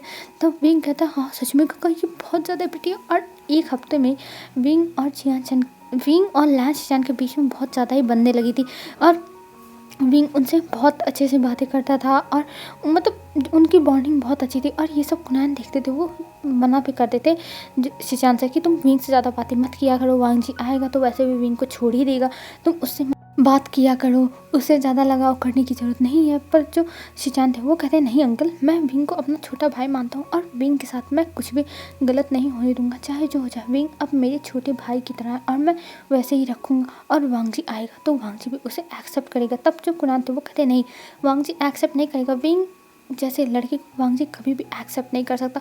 उसे बस एक शांति पार्टनर चाहिए जो उसके साथ शांति से रहे। अगर वांगजी गायब ना हुआ होता तो मैं विंग को कभी यहाँ नहीं लाता, कभी भी नहीं। और ना वांगजी को बताता कि उसके मॉम डैड ने क्या प्रॉमिस किया था अपने फ्रेंड को, पर मेरी मजबूरी थी इसलिए मैं यहाँ पे बस विंग को लाया हूँ। और ये कह के जो कुरान थे वो देखते हैं और तब जो लैन से थे वो शायद करते हैं कि अंकल कभी नहीं मानेंगे ये बात। हम उन्हें पता नहीं क्यों विंग पसंद ही नहीं है, पता नहीं क्या दुश्मनी है विंग से, ये सब सोचते हैं। और ऐसे धीरे धीरे अब 2 मंथ हो चुके थे और विंग अब यहाँ पे बहुत अच्छे से सेटल हो गया था। उसके लिए जो रेड चिली था वो जो लैन से जाने वो लाते थे और उसे विंग को दे देते थे। विंग बहुत ज़्यादा ही अच्छे से रहता था। और ऐसे ही एक दिन विंग सोया हुआ था, तभी बहुत ज़्यादा शोर आने लगता है और विंग सोचता है ये शोर कैसा हो रहा है बाहर। ओ गॉड, उसका तो सब लोग नींद ही ख़राब करने के पीछे पड़े रहते हैं। विंग इतनी मुश्किल से सोया था दोपहर में और फिर उसके बाद अब उसका दिमाग ख़राब करने के लिए आ गए, पता नहीं कौन आया है जो इतना शोर मच रहा है। और जब विंग बाहर आता है तब वो सर्वेंट से पूछने की कोशिश करता है कि आखिर में हो क्या रहा है, चल क्या रहा है। पर विंग किसी से कुछ पूछ ही नहीं पाता क्योंकि सब लोग इतनी स्पीड में दौड़ रहे थे जैसे लग रहा था कोई बहुत बड़ा इंसान आ चुका है। और तब विंग सोचता है वो जाके जो उसके गगा है उनसे पूछेगा, जो लान शिचान है उनसे पूछेगा। और फिर विंग जाने लगता है। तभी वो देखता है कि लान शिचान भी दौड़ते हुए कहीं जा रहे हैं। तब विंग कहता है यहाँ तो दौड़ना मना है और ये इतनी जल्दी कहाँ जा रहे हैं। तब विंग उनके पीछे पीछे कहता है गगा गगा। तभी जो लान शिचान था वो रुकता है और कहते हैं क्या हुआ विंग तुम। तब विंग कहता है गगा आप कहाँ दौड़ रहे हो और क्या हो गया, भूकंप तो आ गया क्या। तब शिचन कहते हैं नहीं विंग नहीं विंग, मैं बहुत ज़्यादा खुश हूँ, बहुत ज़्यादा खुश हूँ। तब विंग कहता है आखिर में हुआ क्या है, आप क्यों खुश हो, जरा मुझे भी बताओ मैं भी खुश हो लूँ। तब जो कुरान था वो जो शिचान था वो कहते हैं वांगजी वापस आ गया विंग, वांगजी वापस आ गया, मैं बहुत ज़्यादा ही खुश हुई, मैं बहुत खुश हूँ, वांगजी वापस आ गया। और हम सब जा रहे हैं, वो गेट पे आया खड़ा है, वो गेट पे खड़ा है विंग। तब विंग कहता क्या, तब शिचान उसका हाथ पकड़ लेता और कहता है तुम भी चलो, तुम भी वांगजी से मिल लेना। तब विंग कहता गगा मैं कैसे। तब जो लैन शिचान थे वो कहते तुम उसके हस्बैंड हो, तुम उससे मिल सकते हो, चलो मेरे साथ। और ये कह के उसका हाथ पकड़ के उसे भी खींचते हुए लाते हैं और फिर गेट पे खड़ा कर देते हैं। तब विंग कहता है कहाँ वांगजी। तब जो सर थे वो कहते हैं वो आ रहे हैं, हमें खबर मिल चुकी और उन्होंने अपने 2 साथियों को भेज के हमें बता दिया था कि वो आ रहे हैं। और ये कह के वो लोग अब इंतज़ार करने लगते हैं। तभी वहाँ पे कुरान देखते हैं विंग को देखते हुए वो जाते हैं शिचान के पास और कहते हैं तुम इसे क्यों यहाँ पे लेके आए, मैंने मना किया था ना कि विंग को नहीं लाना है। तब जो शिशान थे वो कहते हैं अंकल वांगजी उसका हस्बैंड है और शादी चाहे जैसी हुई हो शादी हुई है, आप इसे फेक अपने बोलने से भले बना रहे हो लेकिन ये शादी फेक नहीं है, ये शादी रियल है। विंग की शादी सच में वांगजी के तलवार से हुई है। तब जो कुनान थे वो कहते हैं हाँ अब तुम चाहे जो कह लो, पर अब विंग इस घर यहाँ पे नहीं टिकने वाला है, वांगजी उसे पसंद नहीं करेगा। और ये कह के वो अपनी दाढ़ी सहलाते हैं। तब जो शिचान थे वो कहते हैं अंकल मुझे आपसे यहाँ पे अभी कोई भी बहस नहीं करनी है, मैं जानता हूँ कि आप क्या सोच रहे हो, आप विंग को यहाँ से निकालने के बाद सोचो ना, लेकिन ऐसा होगा नहीं, मैं वांगजी से बात करूँगा मैं खुद। और अगर विंग को किसी ने कुछ भी करने की कोशिश की तो मुझसे बुरा कोई नहीं होगा, कोई भी नहीं होगा अंकल। तब कुनान कहते हैं हम देखते हैं कि आखिर में क्या होता है, वांगजी इसे पसंद करेगा कि नहीं पसंद करेगा, चलो हम भी देख लेंगे। तब शिचान कहते हैं हाँ देख लीजिएगा, विंग इतना भोला भाला इतना मासूम है ना कि उसे वांगजी उसे पसंद कर लेगा, आप देख लीजिएगा, बस आप ये मानना नहीं चाहते हैं। और विंग ने आपका बिगाड़ा क्या है जो विंग से आप इतनी नफरत करते हैं। तब कुनान कहते हैं विंग ने मेरा कुछ नहीं बिगाड़ा है, लेकिन मुझे विंग नहीं पसंद है इस क्लान के लिए, क्योंकि विंग एक भी रूल्स फॉलो नहीं करता। क्या मुझे पता नहीं है कि विंग को तुम चिल्ली पाउडर ला के देते हो, चिल्ली ऑयल ला के देते हो और कितनी सारी चीज़ें देते हो जो इस रूल के खिलाफ है, और विंग को ब्लैक ड्रेस पहनने देते हो। और मैं बस इसलिए नहीं बोलता हूँ क्योंकि मैं इसे अपने क्लैन का मेंबर नहीं मानता, अपनी फैमिली का मेंबर नहीं मानता, समझे। और तुम चाहे जो करो पर वांगजी भी इसे पसंद नहीं करने वाला है शिचान। तब शिचान कहता है अंकल ये सब हम बाद में देखेंगे, अभी पहले हमें वांगजी से मिल लेना चाहिए। और सब लोग अब खड़े होकर वांगजी का वेट करने लगते हैं कि वांगजी कब आएगा, वांगजी कब आएगा, पर वांगजी अभी आ ही नहीं रहता। और इधर जो विंग था वो बहुत ज़्यादा नर्वस था, वो धीरे धीरे अपने पैरों को पीछे ले रहा था। तभी जो शिचान थे वो देखते हैं और कहते हैं विंग क्या हुआ। तब विंग कहता है कुछ नहीं गग्गा, मैं बस। तभी जो शिचान थे वो विंग के पास जाते हैं और कहते हैं विंग तुम नर्वस हो ना। तब विंग कहता है हाँ गग्गा मैं बहुत ज़्यादा नर्वस हूँ, मुझे समझ में नहीं आ रहा मैं क्या करूँ। तब शिचान कहते हैं तुम्हें नर्वस होने की कोई ज़रूरत नहीं विंग, मैं तुम्हारे साथ हूँ ना, मैं तुम्हें ठीक से रखूँगा और तुम वांगजी की टेंशन मत लो। वांगजी बहुत अच्छा इंसान है, वो तुम्हारे साथ कुछ भी बुरा नहीं करेगा, वो कुछ नहीं करेगा, बस तुम शांति से खड़ी रहो मेरे साथ। और ये कह के उसे अपने पीछे कर लेते हैं, क्योंकि अंकल घूर रहे थे ना विंग को, तो विंग को थोड़ा ऑकवर्ड लग रहा था, इसलिए वो पीछे पीछे जा रहा था। और अंकल की तो आँखें भी वैसी ही हैं कि उड़ा ही दे, तो इसलिए विंग थोड़ा नर्वस हो गया था और वो इस वजह से पीछे पीछे जा रहा था। और शिचान अपने पीछे कर लेते हैं और वो अंकल को देखते हैं, और जब अंकल को शिचान देखते हैं तब अंकल अपनी नज़र को फेर लेते हैं। और तभी वहाँ पे 2 घोड़े आते हैं, और 2 घोड़े जब आते हैं तब वहाँ पे एक घोड़े से वांगजी उतरता है और एक घोड़े से एक और इंसान उतरता है, और उन दोनों को देखते हैं। और तभी जो कुनान थे वो कहते हैं वांगजी तुम आ गए। तो वांगजी उन्हें देखता है और कहता है अंकल, और ये कहते हुए वो सीधा बढ़ जाता है अपने अंकल की तरफ। तभी जो कुनान थे वो कहते हैं वांगजी बेटा तुम आ गए। तभी जो लड़का साथ में आया था वो आता है सामने और वो कहता है मेरा नाम वेनिंग है और मैं वैन क्लान से हूँ, और ये मुझे कुछ सालों पहले इंजर्ड मिले थे और अभी तक ये कोमा में थे, बस ये 6 महीने पहले ही कोमा से बाहर आए हैं और अब मैं इन्हें आपके पास लाके छोड़ के जा रहा हूँ। और ये कह के वो जाने लगता। तभी जो शिचान थे वो कहते हैं रुकने के लिए, कहते हैं आप रुक जाइए, आप अभी मत जाइए और आप कुछ टाइम तक यहाँ आराम करिए और हमें बताइए कि आखिर में वांगजी के साथ हुआ क्या था, फिर आप जाइएगा। तब जो वेनिंग था वो कहता है पर मैं नहीं रुक सकता, मेरी शीजी ने कहा है मुझे नहीं रुकने के लिए। तब जो वांगजी था वो कहता है वेनिंग रुक जाओ, हमारे साथ कुछ टाइम तक रहो फिर जाना। और जब लैन वांगजी बोलता है तब वेनिंग कुछ कह नहीं पाता, वो रुक जाता और कहता है ठीक है।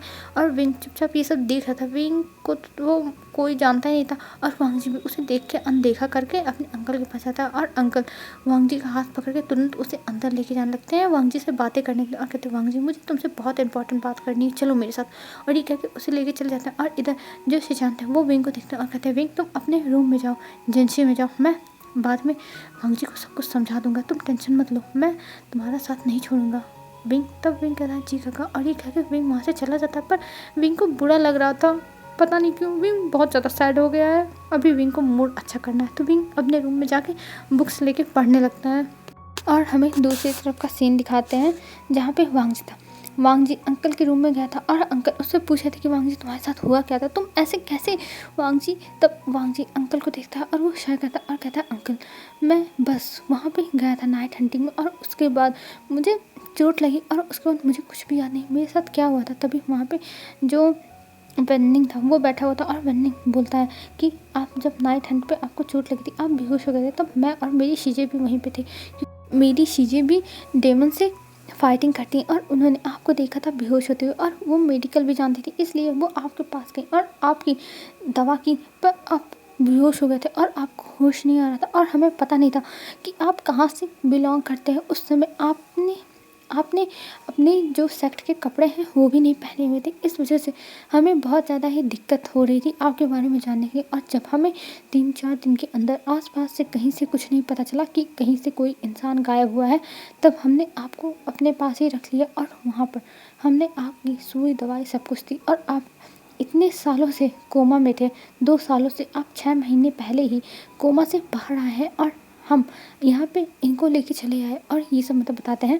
तब जो कुनाल थे वो कहते हैं वांगजी तुम ठीक तो हो ना, तुम्हारी ऐसी हालत। तब वांगजी कहता है अंकल मैं ठीक हूँ, और आप बताइए। तब जो कुनाल थे वो कहते हैं वांगजी मैं भी ठीक ही हूँ और मैं तुमसे कुछ बताना चाहता हूँ। तब जो वांगजी था वो कहता है जी अंकल। तभी वहाँ पे शिजान आता है और शिजान कहते हैं वांगजी मुझे तुमसे कुछ बात करनी है। तब जो कुनाल थे वो कहते हैं वांगजी हमें भी तुमसे कुछ बात करना है। तब कहता है हाँ बोलिए क्या हुआ है, कुछ हुआ है क्या, कुछ गड़बड़ है क्या।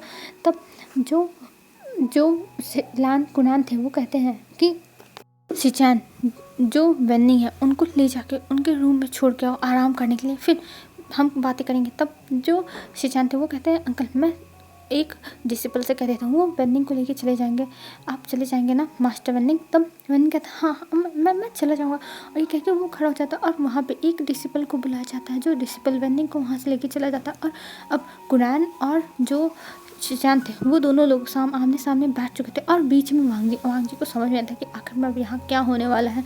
तभी जो लान कुरान थे वो कहते हैं वांग जी हमें तुमसे कुछ बात करना है, बहुत इम्पॉर्टेंट बात है। तब वांग जी कहता है जी बोलिए। तब जो कुरान थे वो बताते हैं कि तुम्हारी शादी हमने करा दी है। तब वांग जी कहता है क्या शादी? तब जो कुरान थे वो कहते हैं हाँ तुम मिल नहीं रहे थे और तुम्हें पता है तुम्हारी शादी कराना कितनी ज़्यादा ज़रूरी है, क्योंकि तुम्हारी शादी जो उम्र तुम्हारी थी उसमें हो जानी चाहिए और इससे ज़्यादा हो गई। तब तुम्हें पता है कि तुम्हारी शादी फिर नहीं हो पाती और इसीलिए हमने तुम्हारी शादी एक लड़के से करा दी जो विंग है।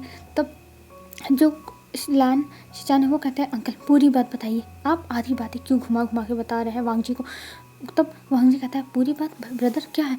तब जो शिचान थे वो कहते हैं अंकल आप चाहे जो कर लो मैं सब कुछ बता दूंगा। और ये कह के वो वांग जी की तरफ देखते हैं और वांग जी को बताते हैं कि उनकी मॉम ने बचपन में अपने फ्रेंड के बेटे के साथ जो ओमेगा लड़का है उसके साथ उसकी शादी तय की थी और अंकल पहले तो तुम्हारी शादी उससे कराना नहीं चाहते थे इसलिए उसके बारे में हमें बताया नहीं, पर जब तुम नहीं मिल रहे थे तब मुझे बताया और उससे तुम्हारी शादी करा दी। उसे उसकी मॉम डैड की फ़ोटो दिखा दी, उससे उसकी फ्लूट दे दी जो तुम्हारी शादी के मैरिज का सिंबल था, जिससे ये हो रहा था टोकन था जिससे ये तय होता कि तुम्हारी शादी तय हुई है। और वो सब देने के बाद इन्होंने विंग से तुम्हारी शादी कराई और अब कह रहे हैं वो एक फेक मैरिज था क्योंकि तुम्हारी तलवार के साथ हुई। आखिर में विंग की क्या गलती है वांग जी? विंग ने तो तुमसे शादी की है और अंकल अगर उसके पास नहीं गए होते तो वो थोड़ी ना तुम्हारे पास आया था शादी करने के लिए। बताओ वांग जी इसमें किसकी गलती है? तब जो वांग जी था वो अंकल को देख रहा था और शिचान को। तभी अंकल बोलते हैं वांग जी अगर तुम्हें उस लड़के के साथ शादी नहीं रखनी है तो कोई बात नहीं, तुम उसे छोड़ सकते हो। और वैसे भी ये फेक मैरिज है, ये मैरिज वैलिड नहीं होगी, तुम टेंशन मत लो और जो भी होगा मैं संभाल लूँगा। तब जो शिचान थे वो खड़े हो जाते हैं और कहते हैं अंकल आखिर में आपको विंग से प्रॉब्लम क्या है? आप विंग से इतना चिढ़ते क्यों? विंग इतना अच्छा लड़का है, मैंने उसे अपना भाई माना है और अगर आपने उसके साथ कुछ भी करने की कोशिश की तो मुझसे बुरा कोई नहीं होगा। तब जो फेमियान थे जो कुरान थे वो कहते हैं शिचान तुम मुझसे ऐसे कैसे बातें कर सकते हो उस लड़के के लिए, वो लड़का। तब जो शिचान थे वो कहते हैं बस अंकल बस मैं और नहीं सुनूंगा विंग के खिलाफ, मैं बस ये सब सुनते सुनते मेरा दिमाग ख़राब हो गया है।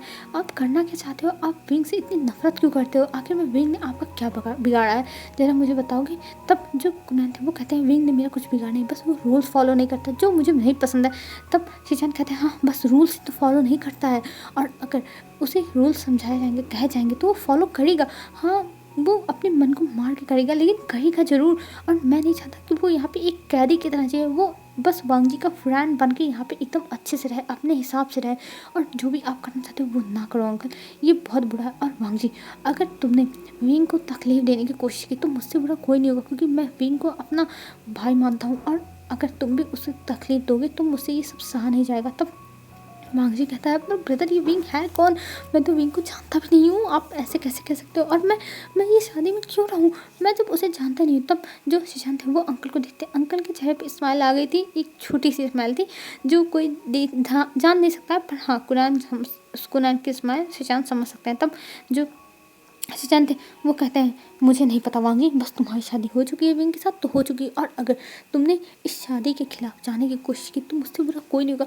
आखिर में तुम एक बार विंग से मिलो तो, विंग कैसा है तुम मिलो तो। तब जो वांग था वो कहता है ठीक है विंग कहाँ है, मुझे उससे मिलना है। तब जो शिचान थे वो बताते हैं कि विंग तुम्हारे जो एजेंसी है वहीं रह रहा है, तुम जाके वहाँ मिल सकते हो। तब वांग जी कहता है ठीक है और वो खड़ा होता है और दोनों लोगों को वो करता है और फिर उसके बाद अपने रूम के लिए निकल जाता है। और जब वहाँ पे जाता है वांग जी तब देखता है कि विंग चुपचाप बैठा हुआ है और वो अभी विंग का जो पीठ है वो वांग जी की तरफ था। तब वांग जी देखता है और कुछ नहीं बोलता है, वो सीधा जाता है और विंग को एक बार सोचता है कि हाँ उसे बुला लेना चाहिए विंग को। तब वो धीरे से बोलता है विंग, पर विंग कुछ भी रिप्लाई नहीं देता है। तब जो वांग जी था वो फिर से कहता है विंग। तब विंग पीछे मुड़ता है और पीछे मुड़ने के बाद वो वांग जी को देखता है और वांग जी को देखने के बाद विंग बहुत ज़्यादा ही अजीब तरह रिएक्शन देने लगता है, मतलब वो थोड़ा हड़बड़ा जाता है, उसे समझ में नहीं आता है कि उसे क्या करना चाहिए, वो क्या बोले क्या करे, उसे तो कुछ समझ नहीं आता। बस वो वांग जी को देख रहा था चुपचाप और कहता है वांग जी। तब वांग जी विंग को देखता है और कहता है विंग मैं तुम्हारा अल्फ़ा।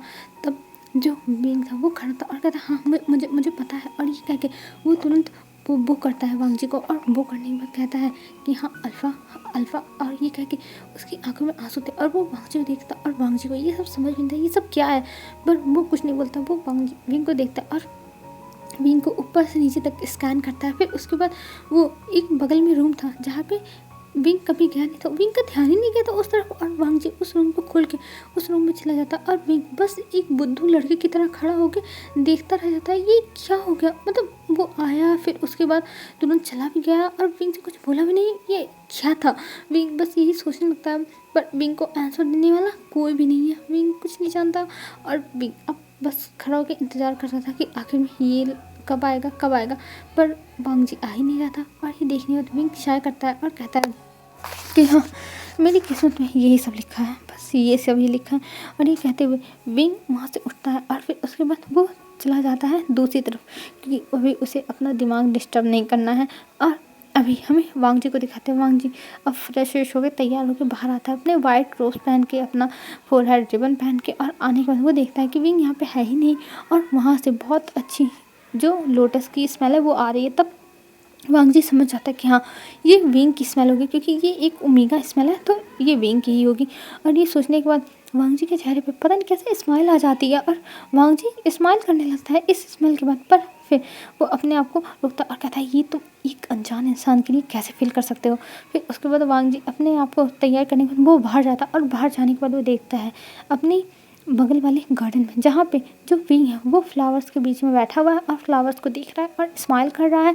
और वहाँ पे कुछ रैबिट्स, जब वांग जी उन्हें रैबिट्स को देखता है तो वो हैरान जाता है ये रैबिट यहाँ पे कैसे है, और वो तुरंत उस तरफ जाता है। और जब वहाँ पे जाता है तब वो देखता है कि वहाँ पे शिजान भी है और विंग भी है, और विंग उनसे बार बार कह रहा है गग्गा देखो ये रैबिट कितनी ज़्यादा क्यूट है, गग्गा मुझे बहुत पसंद आया, गग्गा थैंक यू गग्गा आपने मुझे ला के दिया इतना अच्छा गिफ्ट, गग्गा मैं बहुत अकेला था, मुझे अभी ये रैबिट्स मुझे अब मैं इनके साथ खेलूंगा। और विंग नीचे लेट जाता है और उसके ऊपर सारे रैबिट्स कूदने लगते हैं उसके पेट पे, चेस्ट पे। और ये महसूस करते ही जो विंग था वो स्माइल कर रहा था, वो जोर जोर से एकदम हंस रहा था, और उसकी जो हंसी थी वो हर जगह गूंज रही थी। जो सुनने के बाद वांग जी को भी बहुत ज़्यादा ही अच्छा लग रहा था, विंग की खुशी मतलब ऐसे हंसना सुन के बहुत अच्छा लग रहा था वांग जी को भी। और इधर हमें दिखाते हैं जो वांग जी था वो फिर वहाँ जाता है और कहता है गग्गा, और वहाँ पे शिचान बैठ के टी पी रहे थे। तब वो देखते हैं वांग जी को और कहते हैं वांग जी तुम यहाँ आओ बैठो, और बैठाते हैं और कहते हैं क्या हुआ वांग जी। तब वांग जी कहते हैं कुछ नहीं, इतने सालों में क्या क्या हुआ है गग्गा, मैं तो था नहीं, आप क्या मुझे बता सकते हो। तो जो शिजान थे वो कहते हैं हाँ मैं बता सकता हूँ, अब तुम यहाँ नहीं थे, हमारे लिए बहुत ज़्यादा टेंशन का माहौल था, क्योंकि तुम जानती हो अगर सबको पता चल जाता तो हमारे ऊपर हमला कर देते, और इस चीज़ को छुपाने में मैंने और अंकल ने बहुत मेहनत की, बहुत ज़्यादा ही मेहनत की, और उसी का नतीजा विंग है कि हमें तुम्हारी शादी भी करानी पड़ गई।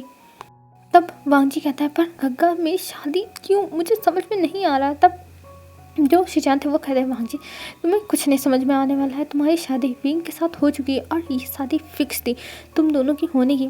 और देखो मैं नहीं चाहता कि विंग को किसी चीज़ का बुरा लगे, कुछ भी बुरा लगे, तुम विंग के साथ प्लीज़ अच्छे से बर्ताव करना, और विंग को किसी भी चीज़ का बुरा मत फील होने देना। विंग तुम्हारे बिना यहाँ पे 3-4 महीने रह चुका है, और विंग बहुत अच्छे से रहता था। हाँ मैं मानता हूँ कि वो यहाँ के रूल्स फॉलो नहीं कर पाता है, वो जल्दी नहीं उठ पाता, उसे ऐसे खाने नहीं पसंद है जो ब्लाइंड होते हैं, पर विंग बहुत अच्छा है दिल का, तुम उसे समझने की कोशिश करना, और वो अगर तुम्हें वो समझ में आ गया तो तुम्हें उससे वो पसंद आ जाएगा, और उसका दिल बहुत मासूम है एकदम बच्चे की तरह। और ये कह के वो विंग की तरफ देखने लगता, और वांग जी भी मुड़ के विंग की तरफ देखने लगता। पहली बार उसके गग्गा किसी की इतनी तारीफ़ कर रहे हैं, जरूर विंग के अंदर कोई बात हुई तभी तो उसके गग्गा विंग की इतनी ज़्यादा तारीफ़ कर रहे हैं, वांग जी यही सोचता है। और फिर उसके बाद वो कहता है ठीक है गग्गा मैं आपके कहने पर उसे समझने की कोशिश करूँगा। और ये कह के वो वहाँ पे कुछ टाइम तक बैठा रहता है, फिर वहाँ से चला जाता है। और वांग जी के जाने के बाद विंग आता है और कहता है गग्गा। तब शिजान कहता है हाँ क्या हुआ विंग। तब विंग कहता है ये यहाँ पे क्यों आए थे। तब जो शिजान थे वो कहते कुछ नहीं, बस उसे जानना था कि आखिर में 2 सालों में क्या हुआ था। विंग कहता ओह अच्छा। तब शिजान कहता है क्यों तुम्हें अच्छा नहीं लगा था क्या कि वो यहाँ पे आया। तब विंग कहता नहीं नहीं ऐसी बात नहीं है गग्गा, ऐसी बात नहीं है। और फिर ऐसे ही ये पूरा दिन बीत जाता है। अब हमें रात का सीन दिखाया जाता है। रात में जब सोने की बारी आती है तब अभी बेड पे बैठा हुआ था और वो सोच रहा था कि वांग जी कहाँ सोएगा, वांग जी उसके बगल में आके सोएगा कि कहाँ जाएगा। विंग को ये समझ में नहीं आता। तब वांग जी वहाँ पे आता और वो विंग को देखता है। विंग बहुत ज़्यादा नर्वस बैठा हुआ है। तब जो वांग जी था वो कहता है तुम टेंशन मतलब तुम यहाँ पे सो और वो रूम है उसमें मैं सो जाऊँगा, तुम्हें आराम से रहो तुम कंफर्टेबली। और ये कह के वहाँ से वांग जी चला जाता है उस रूम में। तब विंग कहता हाँ मैं बच गया, मैं बच गया। और ये कह के वो लेट जाता है और फिर उसके बाद विंग सोने की कोशिश करता है और उसको थोड़ी देर बाद नींद आ जाती है और वो सो जाता है। और इधर वांग जी उस रूम में अपने बेड पे बैठा हुआ था। वहाँ पे छोटा सा बेड था, एक सिंगल बेड था, तो वो थोड़ा छोटा ही था। और वांग जी उस पर बैठ के सोचा था कि उसको क्या करना चाहिए। विंग को एक्सेप्ट करना चाहिए कि विंग से डिवोर्स लेना चाहिए। पर विंग ने उससे शादी की और लैन क्लैन में एक ही बार शादी होती है, एक ही बार प्यार होता है। हाँ, वांग जी ने प्यार नहीं किया है विंग से, पर शादी तो हो चुकी है, उसे शादी रूल्स के हिसाब से शादी तो निभानी चाहिए। वांग जी क्या करे। और वैसे भी विंग ने उसकी तलवार के साथ शादी की है, तो ये शादी कहीं ना कहीं वैलिड है। क्योंकि जब हिस्टोरिकल टाइम में जब जो इंसान से शादी होने वाले थे वो इंसान नहीं रहता था, तब उसके किसी सामान से शादी कर दी जाती थी। और जो बीचन थी वो तो वांग जी के बहुत ज़्यादा ही करीब थी। और लगता है जब सब लोग उसे ढूंढने गए थे तब उन्हें बेचैन मिली होगी और वो लोग डर गए होंगे कि वांग जी कहीं मरा ना हो। लेकिन फिर कुछ टाइम के बाद उन्हें बेचैन से ही पता चला होगा कि वो जिंदा है। मतलब ये सब वांग जी अपने ही दिमाग में सोच रहा था कि ऐसे ऐसे हुआ होगा, ऐसे ऐसे ही। तब वांग जी लंबी से सांस लेता और कहता हाँ मैं क्या करूँ, मेरी लाइफ में ऐसे ऐसे मोड़ लिए हैं कि मुझे खुद नहीं समझ में आता मेरी ज़िंदगी कहाँ जा रही है। और ये कहने के बाद वांग जी लेट जाता है क्योंकि 9 बज चुके थे और उसे भी नींद आ रही थी और वांग जी सो जाता है। अब हमें नेक्स्ट मॉर्निंग का सीन दिखाया जाता है। वांग जी उठ चुका था और वो तैयार होने के बाद अपने रूम से बाहर निकलता है। और जब बाहर निकलता है तब वो देखता है विंग को। विंग सोया होता है क्योंकि जिस गेट से वांग जी बाहर निकलता है वो विंग के ही रूम में खुलता है। तब वो विंग को देखता है, विंग पैर फैला के कैसे पूरे बेड पे एकदम सो रहा है। ये देखने के बाद वांग जी उसके पास जाता है और वो सोचता है क्या वो विंग को उठा के कहे सही हो जाए वो सो रहा है, या फिर उठा दे कि 5 बज गए हैं उठो। पर वो कुछ टाइम तक विंग के चेहरे को देखता है और विंग बहुत ज़्यादा क्यूट तरीके से सो रहा था, एकदम छोटे बच्चों की तरह। ये देखने के बाद वांग जी शाय करता है और उसका दिल उसे इजाज़त नहीं देता है कि उसे विंग को उठा देना चाहिए। और फिर वांग जी वहाँ से चला जाता है, वो विंग को नहीं उठाता है और जाके तैयार होता है और फिर चला जाता है प्रैक्टिस के लिए तलवारबाजी की। और अपनी तलवार लेके जाता है जो विंग के जो सर के पास सिराने रखा हुआ था, चला जाता है लेके। और अब जब वांग जी ग्राउंड में जाता है तब वहाँ पे वो तलवारबाजी जब स्टार्ट करता है तब जो कुरान थे उनके पास खबर पहुँच चुकी थी कि वांग जी अपनी प्रैक्टिस कर रहा है। और ये सुनने के बाद कुरान आते हैं और वांग जी को देखते हैं प्रैक्टिस करते हुए और वो कहते हैं वांग जी अगर तुम्हें कुछ दिन का आराम करना है तो तुम कर सकते हो, तुम्हें ज़्यादा हेडेक लेने की ज़रूरत नहीं है। तब वांग जी कहता है नहीं अंकल मैं ठीक हूँ और मैं करना चाहता था और इसलिए मैं आया हूँ। और ये कह के वो करने लगता है प्रैक्टिस। और ये देख के कुरान कुछ नहीं बोलते हैं, वो फिर वहाँ से चले जाते हैं। और इधर शिचान को दिखाते हैं, शिचान वांग जी के पास आते हैं और कहते हैं वांग जी। तो वांग जी अपनी गग्गा को देखता है और कहता है गग्गा आप यहाँ। तब जो शिचान थे वो कहते हैं हाँ मैं यहाँ, तुम प्रैक्टिस कर रहे हो। तब वांग जी कहता है हाँ। तब शिचान कहते हैं ठीक है कर, मैं भी करने ही जा रहा हूँ। और ये कह के दोनों भाई प्रैक्टिस करते हैं। और फिर वांग जी अपने रूम में आता है और जब रूम में आता है तब वो फिर से देखता है विंग को सोए हुए। और विंग को सोए हुए जब देखता है तब वो फिर से जाता है, बात लेता है और बाहर आता है। और अब विंग को उठाने लगता है क्योंकि 7 बज चुके थे और विंग अभी तक सो रहा था। और ये वांग जी से अब नहीं बर्दाश्त होगा कि विंग सो रहा। हाँ, विंग बहुत ज़्यादा एकदम बेबी फेस लेगी, एकदम अच्छे से सो रहा है एकदम बच्चों की तरह। पर वांग जी रूल्स को ऐसे बिगड़ता हुआ अपनी आँखों के सामने नहीं देख सकता। वो रूल्स को अपने सामने ऐसे बर्बाद होता हुआ कभी नहीं देख पाएगा। इसलिए वांग जी विंग को उठाता है और विंग उठ नहीं जाता और कहता है मुझे सोने दो, मुझे सोने दो, मुझे बहुत नींद आ रही है। पर वांग जी कहता है विंग उठो, तुम्हें अभी उठना ही होगा, 7 बज रहे हैं, विंग उठो। पर विंग कहता हाँ मुझे सोने दो शिचान का, मैं सो रहा हूँ और ध्यानचंद तुम्हें मुझे सोने दो। तुम लोग यार मेरे सपनों में भी आकर मुझे उठाते हो और आज मुझे पता नहीं किसकी आवाज़ सुनाई दे रही है, मुझे सोने दो। और ये कहकर वो सोने की कोशिश करता है पर तभी वांग जी पकड़ के उसे हिला देता और कहता है विंग उठो, मैं हूँ, मैं लैन वांग जी। तब जब विंग आवाज़ सुनता है और लैन वांग जी नाम सुनता है, वो अपनी आँखें खोल लेता है और लैन वांग जी को देखने में वो कहता है वांग जी तुम। तब जो वांग जी है वो कहता है हाँ मैं, और 7 बज चुके हैं, तुम अभी तक सो रहे हो। और जब विंग सुनता है 7 बज चुके हैं वो तुरंत उठ के भागता है वॉशरूम में। फिर वॉशरूम से बाहर आता है, वो अपने जो रोब्स है उन्हें लेता है, फिर वॉशरूम में भागता है। और ये सब वांग जी खड़ा होकर देख रहा था, ये लड़का तूफान है, एकदम तूफ़ान की तरह आया, तूफ़ान की तरह गया, फिर तूफ़ान की तरह आया, फिर गया। ये सोचते ही वांग जी बस अपना सर हिला देता है और फिर उसके बाद विंग जब तक नहा के आता है तब तक वहाँ पे सर्वेंट वांग जी का और विंग का खाना लेके आ चुका था और वांग जी उसे टेबल पे लगा देता है और विंग का वेट करने लगता है। तभी कुछ टाइम के बाद वहाँ पे विंग आ जाता है और कहता है वांग जी। तो वांग जी उसे देखता है और कहता है विंग, ये सब क्या चल रहा है, तुम रूल्स फॉलो किया करो। तब विंग कहता है हाँ हाँ मैं करूँगा और फिर ये कहकर वो बैठ जाता है खाने के लिए। और तभी वहाँ की जो टेबल की डेस्क थी उसमें में से चिल्ली ऑयल निकालता है। तब वांग जी कहता है ये क्या है। तब विंग कहता है ये चिल्ली ऑयल है। तब जो वांग जी था वो कहता है पर यहाँ पे ऐसे खाना मना है, यहाँ पे ब्लाइंड फूड खाया जाता है, तुम्हारे पर ये कहाँ से आया। तब विंग कहता है ये मुझे शिचन गाने दिया है, शिचन गाने ने मुझे दिया है खाने के लिए और इसलिए मैं इसे यूज कर सकता हूँ। और ये कह के वो स्माइल करता है और उस चिल्ली ऑयल को अपने प्लेट में अच्छे से भर लेता है और फिर उसके बाद वो खाने लगता है। और वांग जी उसे देख रहा था खाते हुए। तभी विंग कहता है तुम खा के ट्राई करना चाहते हो। तब विंग कहता है नहीं, वांग जी कहता है नहीं मैं नहीं करना चाहता। और ये कह के वो अपना फूड खाता है और विंग अपना फूड खाता है। और खाने के बाद विंग कहता है हाँ सच में मेरा पेट भर गया, सच में मज़ा आ गया। और ये कह के वो हंसने लगता है। और तभी जो वांग जी था वो कहता है ठीक है। और ये कह के वो उठता है और कहता है चलो हमें चलना चाहिए बाहर अब। तब विंग कहता है मैं बाहर क्यों जाऊँ। तब वांग जी कहता है क्या तुम पढ़ाई नहीं करते। तब विंग कहता है हाँ मैं क्लासेस लेता हूँ पर आज मेरी क्लासेस नहीं है, मुझे तो आज छुट्टी है ना मेरा। तब जो वांग जी था वो कहता है नहीं आज तुम्हारी छुट्टी नहीं है क्योंकि क्लासेस मैं लेने वाला हूँ आज सारे बच्चों की, तो इसलिए तुम्हारी भी छुट्टी नहीं है, चलो क्लास में।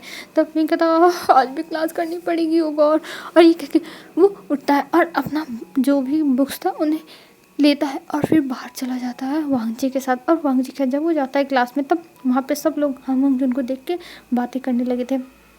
पर विंग जाके चुपचाप एक जगह बैठ जाता। विंग यहाँ पे किसी से बातें नहीं करता क्योंकि सब लैंड फैमिली के और सब बहुत ज़्यादा बोरिंग है, सब बोरिंग है जो विंग को बिल्कुल पसंद नहीं है। तो विंग किसी से यहाँ पे बातें नहीं करता है, बस अपना पढ़ाई करता है और फिर चला जाता है। और जो भी बातें करनी होती है वो शिचान गा से करता है। और यहाँ पे जब वांग जी पढ़ाना स्टार्ट करता है तभी वहाँ पे शिचान भी आते हैं और शिचान भी आके वांग जी को देखने। तब वांग जी देखता है शिचान को और कहता है गगा आप यहाँ। तब जो शिचान थे वो कहते हैं हाँ मैं बस देखने आया हूँ कि तुम कैसे पढ़ाते हो, मैं भी आके थोड़ा चीज़ सीख लूँ।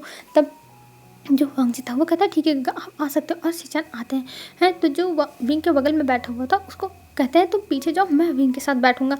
तब वो लड़का चुपचाप उठ के पीछे चला जाता है क्योंकि वो ऐसे थोड़ी ना बोल सकता है कि नहीं मैं यहीं बैठूंगा।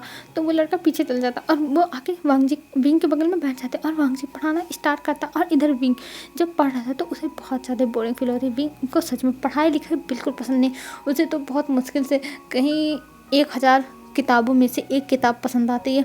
तो विंग को ये सब बहुत बोरिंग लगा था और विंग लेकिन पढ़ रहा था। और इधर शिचान एकदम ध्यान लगा के वांग जी की बातें सुन रहे थे पर उनकी नज़र बार बार विंग की भी तरफ जा रही थी क्योंकि विंग एक ऐसा काम कर रहा था जिसकी वजह से वो डिस्ट्रैक्ट हो रहा था। क्योंकि विंग जो था वो वांग जी की फ़ोटो बना रहा था और जिसको देख के शिचान के चेहरे पे थोड़ी स्माइल आ रही थी पर शिचान हंस नहीं पाए थे। तभी थोड़ी देर बाद दिखाया जाता है, थोड़ी देर बाद शिचान पेट पकड़ के हंसने लगते हैं। और ये देखने के बाद जो वांग जी था वो हैरान था और तभी शिचान अपने ऊपर कंट्रोल करते हैं और कहते हैं वांग जी मुझे माफ़ कर दो वांग जी, मुझे माफ़ कर दो वांग जी, मैं सच के मुझे माफ़ कर दो। और ये कहकर वो अपने हंसी को एकदम कंट्रोल कर रहे थे कि उनके मुँह से फिर से ना हंसी निकल जाए। और इधर जो विंग था वो शिचान को देखता और वो कहता यही सब कुछ ख़राब करेंगे, ये चाहते हैं कि मेरा ये पूरा पेंटिंग ख़राब हो जाए। और ये कह के वो शिचान गा से कहता है चुप हो जाओ गा चुप हो जाओ। और तब शिचान कहता है सॉरी विंग, उनसे गलती हो गई पर मैं अपनी हंसी नहीं रोक पा रहा हूँ विंग, मुझे माफ़ कर दो। तब विंग कहता हाँ मैं जानता हूँ आप अपनी हंसी नहीं रोक पा रहे पर रोक लो नहीं तो ये मेरे लिए ख़तरनाक हो जाएगा और अगर मास्टर लैंड ने देख लिया ना तब हम दोनों चले जाएंगे। तब शिचान कहते हैं हाँ तुम सही कह रहे हो, मैं रोकता हूँ विंग रोकता हूँ। और ये कह के वो अपनी जो स्माइल थी उसे कंट्रोल करते हैं। और वांग जी ये देख रहा था उन दोनों की कानाफूसी पर उसे पता नहीं क्यों अच्छा नहीं लगता। उसकी गग्गा ऐसे विंग के इतने क्लोज है उसे तो विश्वास ही नहीं होता क्योंकि उसकी गग्गा कभी किसी के क्लोज ज़्यादा जाते नहीं है। और यहाँ पे विंग के इतने क्लोज है वांग जी को पता नहीं क्या हो रहा है, वांग जी को पता नहीं क्या हो रहा है, वांग जी सोच रहा था। और इधर शिचान और विंग बहुत ज़्यादा ही हंसते हैं। और फिर उसके बाद क्लासेस ख़त्म हो जाती हैं और जब क्लासेस ख़त्म होती हैं तब जो विंग था वो बाहर निकलता है शिचान के साथ और कहता है गग्गा आप ऐसे हंसा मत करो, आप मुझे तो पकड़वा देते। तब शिचान कहता है विंग मुझे माफ़ कर दो, मुझे नहीं पता था कि मैं ऐसे हंसने लगूंगा, मुझे माफ़ कर दो विंग, पर ये बहुत ज़्यादा फ़नी है तो मैं ऐसा कैसे। तब विंग कहता है क्या हो गया गग्गा, मैंने तो बस फूल ही बनाया था उनके सर पे। तब जो शिचान थे वो कहते हैं हाँ हाँ फूल बनाया था कान के पास, पर क्राउन भी तो बनाया था फ्लावर वाला एकदम लड़कियों की तरह। वो एक अल्फा है विंग, ना कि ओमेगा। तो विंग कहता है तो क्या हुआ, अल्फा है, पर मैंने अपने इमेजिनेशन के दिया था, अपने दिल की आंखों से देख के ये बनाया है गंगा, मैं बस इमेजिन करके बनाया है। तब शिचान कह रहा है हाँ हाँ मुझे पता है तुमने इमेजिन करके बनाया, पर विंग ये बहुत ज़्यादा फनी, अगर तुम क्लान में किसी को भी दिखाओगे ना, वो एक बार हंसने ज़रूर लगेगा। हाँ मैं अपने एक्सप्रेशन दिखाता हूँ कि मेरे अंदर क्या चल रहा है, पर कुछ लोग दिखाते नहीं है, पर उन्हें सच में हंसी आएगी, ये मैं विश्वास के साथ कह सकता हूँ। तब विंग कहता है हाँ हाँ आप अपना विश्वास अपने पास रखो और मुझे कोई फ़र्क नहीं पड़ता, कोई चाहे जो सोचे गगा। तब शिशन कहता है हाँ हाँ मुझे पता है तुम्हें कोई फ़र्क नहीं पड़ता, कोई चाहे जो सोचे। तब विंग कहता है हाँ ऑफकोर्स मुझे फ़र्क नहीं पड़ता है गगा। और ये कह के वो दोनों बातें करते हुए जाते, तभी वहाँ पे वांग जाता और कहता है गगा। तब जो शिचान थे वो कहते हैं हाँ भी वांग जी बोलो क्या हुआ। तब जो वांग जी था वो कहता है गगा क्या मैंने सही नहीं पढ़ा है जो आप ऐसे हंस रहे थे, मुझे ये समझ में नहीं आया कि आप हंस क्यों रहे थे। तब जो शिचान थे वो कहते हैं नहीं वांग जी ऐसी कोई बात नहीं, तुम अच्छा पढ़ा रहे थे, बस मेरी हंसी नहीं रुक पाई तो इस वजह से मैं किसी और चीज़ पे हंसा था। तब जो वांग जी था वो कहता है गगा क्या हुआ, आप क्यों हंस रहे थे, जरा आप मुझे बता सकते हो। तब जो कुणाल थे वो कहते हैं नहीं नहीं वांग जी ऐसी कोई बात नहीं, बस मैं ऐसे ही हंस रहा था, तुम्हें इन सब चीज़ों में पढ़ने की ज़रूरत नहीं है। तब वांग जी कहते हैं नहीं गगा आप मुझे बताओ कि आखिर में क्यों हंस रहे थे, बताओ मुझे।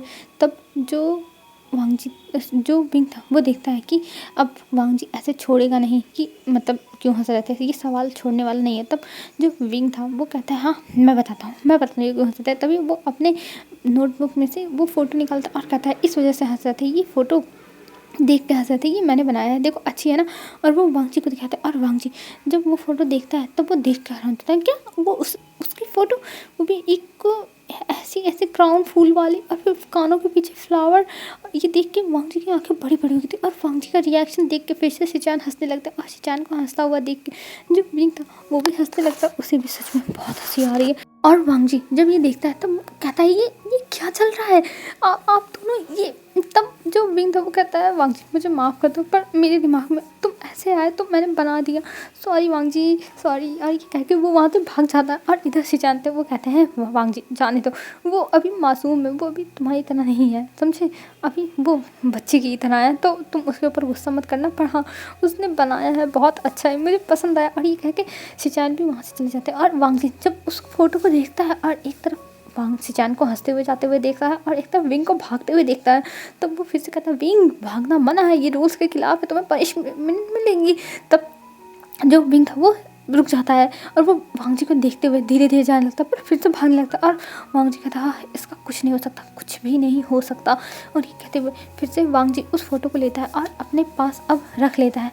और फिर उसके बाद वो आगे चला जाता है और फिर कहता है ये लड़का कितना अजीब है। और ये कहते हुए वो लाइब्रेरी जाता है और लाइब्रेरी में वो कुछ बुक्स लेके पढ़ने लगता है। और इधर जो विंग था वो अपने रूम में आ चुका था और सोचा था वांग जी कहीं उसे पनिश ना करे, उसको कुछ बोले ना, विंग बस यही सब सोचा था। पर फिर वो कहता है कि उसे टेंशन नहीं लेना चाहिए, सब कुछ ठीक हुआ, वांग जी उसे क्यों कुछ बोलेगा, उसने तो अपने अल्फा की फ़ोटो बनाई थी, ऐसे इमेजिन करते हुए तो वो कहीं गलत नहीं है। विंग ऐसे मतलब अपने नतीजे पर पहुंचता है, विंग गलत नहीं है, विंग क्यों डरेगा और विंग को डरने की क्या जरूरत है, विंग ऐसे डर कैसे गया, वो वांग जी के सामने फट्टू बनना चाहता है, मतलब ये सब फिर उसके दिमाग में चलने लगा था। तब फिर उसके बाद विंग कहता है हाँ चलो जो आएगा वो मैं निपट लूँगा। और फिर हमें दिखाते हैं सीधे रात का सीन, रात में वांग जी आ चुका था रूम में और वो सीधे चला गया था अपने रूम में। और इधर जो विंग था वो अपने रूम में बैठा हुआ, तभी कुछ टाइम के बाद वहाँ पे सर्वेंट खाना लेके आती है और विंग खाना अंदर लेता और वांग जी के डोर पे धीरे से नॉक करता और कहता है वांग जी, पर वांग जी कुछ नहीं बोल रहा था। तभी विंग फिर से बोलता कहता है वांग जी।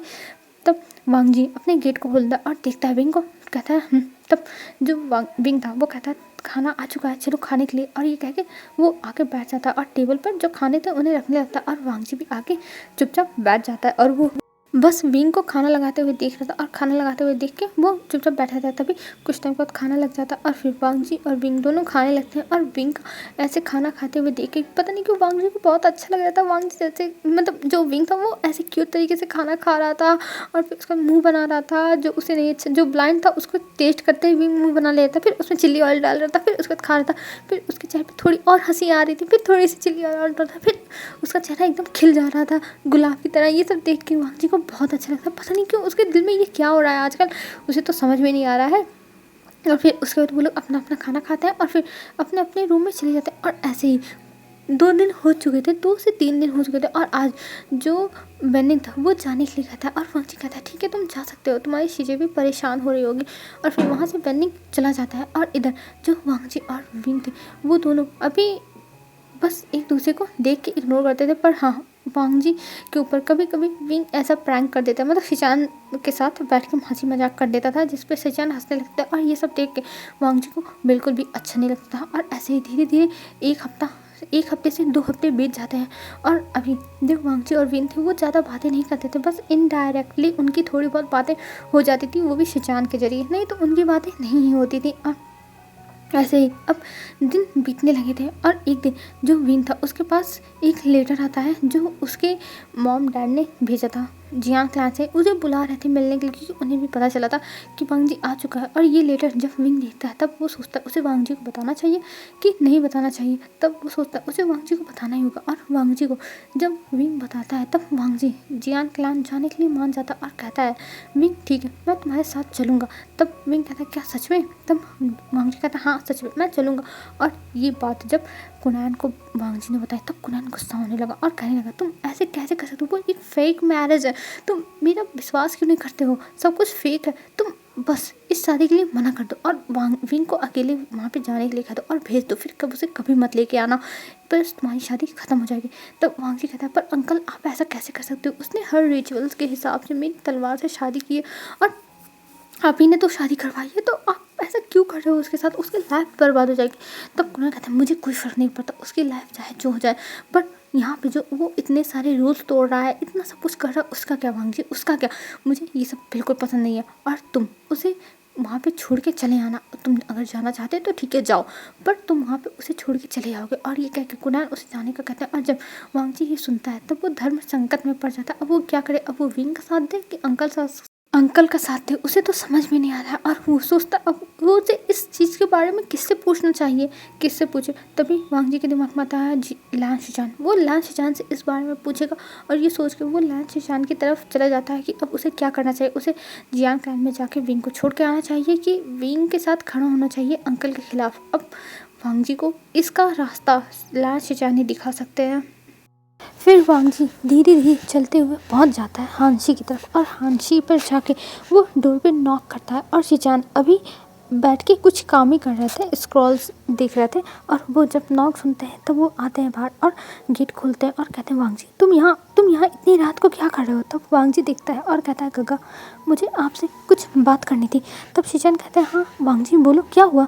तब जो वांगजी था वो कहता है गग्गा अंदर बात करें। तब शिचान कहता है हाँ ज़रूर चलो अंदर चलते हैं, अंदर बात करेंगे। और ये कह के वो दोनों लोग अंदर चले जाते हैं और अंदर जाने के बाद जो वांगजी रहता है वो कहता है गग्गा मुझे आपसे कुछ पूछना है, क्या आप मेरी हेल्प करोगे। तब शिचान कहता है हाँ वांगजी पूछो, तुम्हें क्या पूछना है, मैं तुम्हारी हेल्प क्यों नहीं करूँगा, मैं करूँगा बताओ। तब वांगजी देखता है और शाह कहता है गग्गा एक्चुअली वो गग्गा। तब शिचान कहता है वांगजी रिलैक्स हो जाओ और मुझे बताओ बात क्या है, मैं तुम्हारी बातें सुनूंगा बोलो। तब वांगजी देखता है और कहता है गग्गा एक्चुअली विंग अपने घर जाना चाहता है और मैं विंग के साथ जा रहा हूँ, पर अंकल ने बोला है कि उसको वहाँ पे छोड़ के चले आना है और विंग को फिर वहाँ से कभी नहीं लाना है। तब शिचान कहते हैं वांगजी तुम्हारे कहने का मतलब क्या है। तब जो वांगजी था वो कहता है वो गग्गा मेरे कहने का बस ये मतलब था कि मुझे वहाँ पे जाना है और विंग को छोड़ के चले आना है। और अंकल ने कहा ये हमारी फेक मैरिज है, मैं नहीं था तो ये मैरिज मानी नहीं जाएगी। तब जो शिचान थे वो कहते हैं वांगजी तुम क्या करना चाहते हो, तुम मुझे पहले ये बताओ फिर मैं अपनी बातें रखूँगा। तब वांगजी कहता है गग्गा मुझे समझ में नहीं आ रहा मैं क्या करूँ, मैं तो आपके पास पूछने के लिए आया हूँ कि मैं क्या करूँ, आप मुझे बताओ मैं क्या करूँ। तब शिचान शाय करते हैं और कहते हैं वांगजी तुम कब समझोगे, विंग तुम्हारा हस्बैंड है, अब तुम्हारी ऊपर विंग की जिम्मेदारी है, तुम्हें विंग की जिम्मेदारी लेनी ही होगी। और अगर तुम विंग की जिम्मेदारी नहीं लेना चाहते हो तो मुझे बता दो, मैं विंग को खुद ही यहाँ से भेज दूँगा, तुम्हें कहीं जाने की ज़रूरत नहीं है बताओ। और अगर तुम विंग को डिवोर्स देना चाहते हो तो ठीक है तुम डिवोर्स दे दो, मैं विंग की शादी किसी और से करा दूँगा। तब जो वांगजी था वो कहता है गग्गा। तब जो शिचान थे वो कहते हैं वांगजी मैंने कुछ गलत बोला नहीं है, मैंने जो भी बोला है वो सच भी बोला है, और अगर तुम्हें विंग नहीं पसंद है ठीक है तुम उसे छोड़ दो, मैं किसी और को उसे सौंप दूँगा। तब वांगजी कहता है गग्गा आप ये कैसे बातें कर रहे हो, वो मेरा हस्बैंड है। तब शिचन कहते हैं हाँ यही तो मैं भी समझाने की कोशिश कर रहा हूँ वांग जी कि बीइंग तुम्हारा हस्बैंड है, तुम्हें उसके साथ रहना चाहिए, उसकी तरफ से बोलना चाहिए, उसके अगेंस्ट नहीं जाना चाहिए। पर तुम क्या कर रहे हो वांग जी? तुम तो बस अंकल की बातें लेके बैठे हुए हो, जो बोलेंगे अंकल सही बोलेंगे, सब कुछ अंकल ही है, तो मेरे पास क्यों आए हो? जाओ अंकल के पास, जो अंकल कह रहे हैं वो करो। तब जो वो कहता है गग्गा आप गुस्सा मत हो, बस मेरी बातें तो सुनो, मुझे बस पूछना था गग्गा और कुछ नहीं। तब शिचन कहते हैं हाँ वांग जी मैं जानता हूँ तुम मेरे पास आए हो पूछने के लिए, पर वांग जी देखो विंग तुम्हारा हस्बैंड है और तुम्हें अपने हस्बैंड को ऐसे छोड़ना नहीं चाहिए, और अगर तुम विंग को छोड़ना चाहते हो तो ठीक है छोड़ दो। तब जो वांग जी था वो कहता है गग्गा आप ये छोड़ने की बातें बंद करो, मुझे समझ में नहीं आ रहा मैं क्या करूँ, मैं आपके पास इसका कुछ उपाय मांगने के लिए आया हूँ और आप मुझे ऐसे कह रहे हो। तब शिचन कहते हैं देखो वांग जी मेरे पास इसका कोई भी सोल्यूशन नहीं है, मैं कुछ नहीं बोलना चाहता इस बारे में क्योंकि मेरा दिमाग तो वैसे ही ख़राब है अंकल की बातें सुन के, और अगर तुमने विंग को छोड़ दिया तो मुझसे बुरा कोई नहीं होगा वांग जी, कोई नहीं होगा। और ये कह के वो देखते हैं। तब उसके बाद जो वांग शिचान थे वो अपने आप को रिलैक्स करते हैं, फिर कहते हैं लंबी सी सांस लेते हुए देखो वांग जी मैं जानता हूँ, मैं सब कुछ जानता हूँ कि तुम्हें विंग के साथ रहना भी है और अंकल की बात भी माननी है, और तुम इस मैरिज को एक चांस तो दे ही सकते हो मुझे जहाँ तक पता है, बट तुम अभी फंसे हुए। लेकिन वांग जी तुम्हारी जिम्मेदारी है विंग, और विंग की चाहे जिस हालातों में शादी हुई हो पर अब वो तुम्हारा हस्बैंड है तो तुम्हें उसके ऊपर ध्यान देना ही होगा, और तुम अपना जानो तुम्हें क्या करना है, बस तुम जो भी फैसला लेना वो सोच समझ के लेना और कभी भी उस फैसले पर पछताना मत, बस मैं तुमसे यही कहूँगा वांग जी। तब वांग जी शायद करता और कहता है गगा आप सच कह रहे हो, मुझे सोच समझ के फैसला लेना होगा और मैं अपनी लाइफ में रिग्रेट्स नहीं चाहता हूँ। और ये कह के वांग जी वहाँ से उठता है और वो बाहर चला जाता है, और इधर शिचान भी देखते हैं और कहते हैं वांग जी तुम कब समझोगे कि तुम्हें अपनी जो भी बातें हैं वो बोलनी चाहिए अंकल के सामने, तुम्हें ऐसे करना नहीं चाहिए। पर मैं कुछ नहीं कर सकता हूँ, मैं बस होप कर सकता हूँ कि तुम आई होप विंग को ना छोड़ो, और अगर तुमने विंग को छोड़ा तो मुझसे बुरा तो कोई होगा ही नहीं। और ये कह के शिचन चले जाते हैं अपने बिस्तर पर, और इधर वांग जी आता है रूम में, और जो विंग था वो उसके पास आता है और कहता है वांग जी क्या अंकल मान गए जाने के लिए? तब जो वांग जी था वो कहता है हाँ उन्होंने कहा है मैं और तुम चले जाएंगे 2 दिन के बाद। तब विंग कहता है क्या सच में? और वो खुश होता है और वो इसी खुशी में वांग जी को गले लगा लेता और कहता मैं बहुत ज़्यादा ही खुश हूँ, मैं बहुत ज़्यादा खुश हूँ, मैं अब तुमसे तुम्हारे साथ जाऊँगा। तब जो वांग जी था वो कहता और ये कह के वो चला जाता है चुपचाप अपने रूम में बिस्तर पे सोने के लिए, और इधर विंग भी अपने रूम में सो जाता है। और हमें दिखाते हैं 2 दिन के बाद जब विंग को जानता, विंग बहुत अच्छे से तैयार होके जा रहा था और वो लैंड के जो सेक्ट का गेट था वहाँ पे खड़ा था, और वहाँ पे तभी लैन शिचान और कुरैन भी आते हैं, और कुरैन तो बहुत ज़्यादा खुश थे, उन्होंने सोचा था कि वांग जी विंग को छोड़ के चला आएगा। और इधर वांग जी था जो एक बार अंकल को देख रहा था, एक बार अपने गंगा को देख रहा था, पर जो शिचान थे वो वांग जी के पास बिल्कुल भी नहीं जाते, और वो विंग से बस मिलते हैं और फिर वो वहाँ से विंग को विदा कर देते हैं कि मतलब वो लोग जा रहे थे ना जियान सेक्ट, और वहाँ से वो लोग चले जाते हैं। और इधर जो कुरैन थे वो कहते हैं देखो वांग जी अब तुम सारा काम ख़त्म ही करके आना, इस चीज़ को निपटा ही देना। और ये कहकर वो जाते हैं अंदर और शिचान को देखते हैं और कहते हैं शिचान वांग जी गया और अब वो विंग को छोड़ के फिर चला आएगा 2 दिन में। तब जो शिचान थे वो कहते हैं अंकल देखते हैं क्या होता है। तब जो शिचान की बातें सुन के अंकल कहते हैं ऑफ कोर्स जो मैंने कहा है वही होगा, मैंने वांग जी से कहा है कि वो विंग को छोड़ के चला, और वांग जी ने हाँ भी करा है तो यही होने वाला है। तब जो शिचान थे वो कहते हैं हाँ मैंने भी सुना है, ठीक है आपने जो भी कहा वो सही है और जो भी होगा सही होगा, मुझे इस बारे में कोई भी बात नहीं करनी है। और ये कह के वांग जी वहाँ से शिचान चले जाते हैं। और इधर जो कुरैन थे वो कहते अब इसको क्या होगा, हाँ ये हार जाएगा ना तभी। तब कुरैन सोचते हैं ये हार जाएगा, किस चीज़ में हार जाएगा, हाँ हम दोनों के बीच में बहस थी कि विंग रहेगा नहीं रहेगा, पर कोई ना विंग तो अब नहीं रहने वाला है। और इधर जो विंग था वो पहुँच चुका था जियान सेक्टर में, और जियान सेक्टर में पहुँचने के बाद वो अपनी पूरी फैमिली से मिलता है, और पूरी फैमिली से मिलने के बाद बहुत ज़्यादा विंग खुश हो गया था और सब लोगों से हंस हंस के बातें कर रहा था, बहुत ज़्यादा खुश था विंग। और इधर जो वांग जी था वो देख रहा था, और वहाँ पे उन लोगों के दिन बहुत अच्छे से जाते हैं, बल्कि मैडम यू और जो फेमियन थे वो लोग पूछते भी हैं कि तुम्हारे दिन कैसे बीत रहे हैं विंग, तुम वहाँ पे अच्छे से हो ना, और क्या चल रहा है। और यहाँ पर विंग बहुत ज़्यादा इंजॉय कर रहा था, और यहाँ तक जो विंग था वो वांग जी को लेके जाता है लोटस पॉन्ड में और वहाँ सब घुमाता भी है, और वांग जी भी बहुत ज़्यादा खुश था। और इधर 2 दिन तो पलक झपकते ही बीत गए थे, और अब कुनान बार बार वांगजी के पास बटरफ्लाई मैसेज भेज रहा था कि वांगजी तुम कब आओगे, विंग को छोड़ के आ जाओ। तब जो वांगजी था वो मैसेज भेजता है कि अंकल मुझे कुछ और टाइम दीजिए, मैं कुछ टाइम के बाद आऊँगा। तब अंकल मान गए थे और कहते ठीक है वांगजी, तुम्हें जो करना है वो करो, बस तुम उसको छोड़ के आना। और इधर जो वांगजी थे और विंग थे वो दोनों अभी एक ही रूम में रह रहे थे और एक ही बेड पे सो रहे थे, तो इसलिए उन दोनों के बीच में थोड़ा बहुत कनेक्शन बनने लगा था। और अब हमें दिखाते एक दिन विंग और वांगजी जाते हैं लोटस पॉन्ड में लोटस सीड लाने के लिए। और जब वहाँ पे जाते हैं तब जो वांगजी था वो विंग के साथ लोटस सीड निकलवा रहा था और इधर जो विंग था वो मस्ती कर रहा था। तभी विंग बोट को हिलाने लगता है। तब वांगजी कहता है विंग ये तुम क्या कर रहे हो? तब विंग कहता है हाँ मुझे नहाना है पानी में, इसलिए मैं इसे हिला रहा हूँ, तुम भी मेरे साथ गिरोगे। और ये कह के वो फिर से एक बार जोर से मारता है और नाव जो थी वो पलट जाती है और विंग और वांगजी दोनों पानी में जाते हैं। और जो वांगजी था वो कहता है विंग ये तुमने क्या किया? तो विंग कहता है क्यों, मज़ा आया ना, बड़ा मज़ा आया। और ये कहकर विंग वहाँ से जाने लगता है। तभी वांगजी उसकी कमर को जल्दी से पकड़ लेता है और कहता है तुम मुझे ऐसे भिगा के नहीं जा सकते। और उसे पकड़ के एक पत्थर था वहीं पे पिन कर देता और कहता है तुम मुझे ऐसे छोड़ के कैसे जा सकते हो भिगा के। तब विंग कहता है मैं भी तो भिगा हूँ, अब जाने दो, मुझे कपड़े चेंज करने हैं। तब वांगजी कहता है नहीं, तुम्हें तो इसकी पनिशमेंट मिलेगी। तो विंग कहता है क्या पनिशमेंट? मैं कोई भी पनिशमेंट नहीं लूँगा। तब जो वांगजी था वो कहता है ये इस चीज़ पे तो तुम्हें पनिशमेंट मिलने ही वाली है।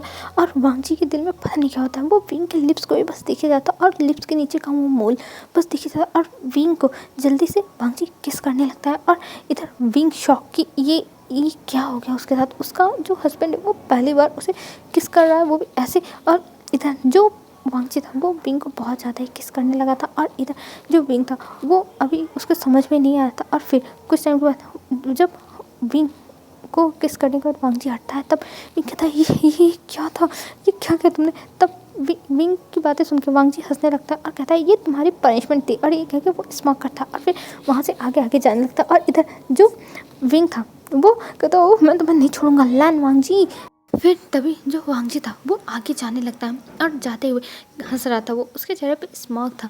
और इधर जो विंग था वो दौड़ते जाता है और लैन वांगजी के जो बैग थी उस पर चढ़ जाता है और कहता है वांगजी मैं देखता हूँ तुम मुझे कैसे ऐसे इग्नोर कर सकते हो, तुम ऐसे कैसे कर सकते हो। तब वांगजी हंसने लगता है और कहता है विंग मैं तुम्हारा अल्फा हूँ, मैं कुछ भी कर सकता हूँ। तब विंग कहता है हाँ मुझे पता है तुम मेरे अल्फा, बट मेरे साथ ऐसा बिहेवियर मैं ये बर्दाश्त नहीं करूँगा, मैं तुम्हारी शिकायत करूँगा, मैं शिचान गाँव से तुम्हारी शिकायत करूँगा वांगजी। तब वांगजी और भी हंसने लगता है और कहता है सच में तुम जाके कह देना, तुम हमारे बीच की बातें, दो हस्बैंड्स के बीच की बातें तुम जाके शिचान गाँव से बताओगे। विंग ऐसा नहीं करना चाहिए और तुम्हें नहीं पता क्या, हमारे बीच की बात हमारे बीच में ही रखनी चाहिए। तब विंग कहता है तुमने ऐसा क्यों किया और वो कंधे पर ही मारने लगता है। तब वांगजी कहता है विंग मारो मत, मुझे चोट लग रही है। तब विंग कहता है हाँ अभी तक तो चोट नहीं लगी और मैंने थोड़ा सा क्या हिट कर दिया, चोट लगने लगी। तुम मैं क्या बोलूँ तुमको, मुझे समझ में नहीं आ रहा है, मैं पागल हो जाऊँगा। तब वांगजी कहता अच्छा ठीक है बाबा कुछ मत बोलो, बस चलो मेरे साथ, अब हमें कपड़े भी तो चेंज करने होंगे। तब विंग कहता हाँ,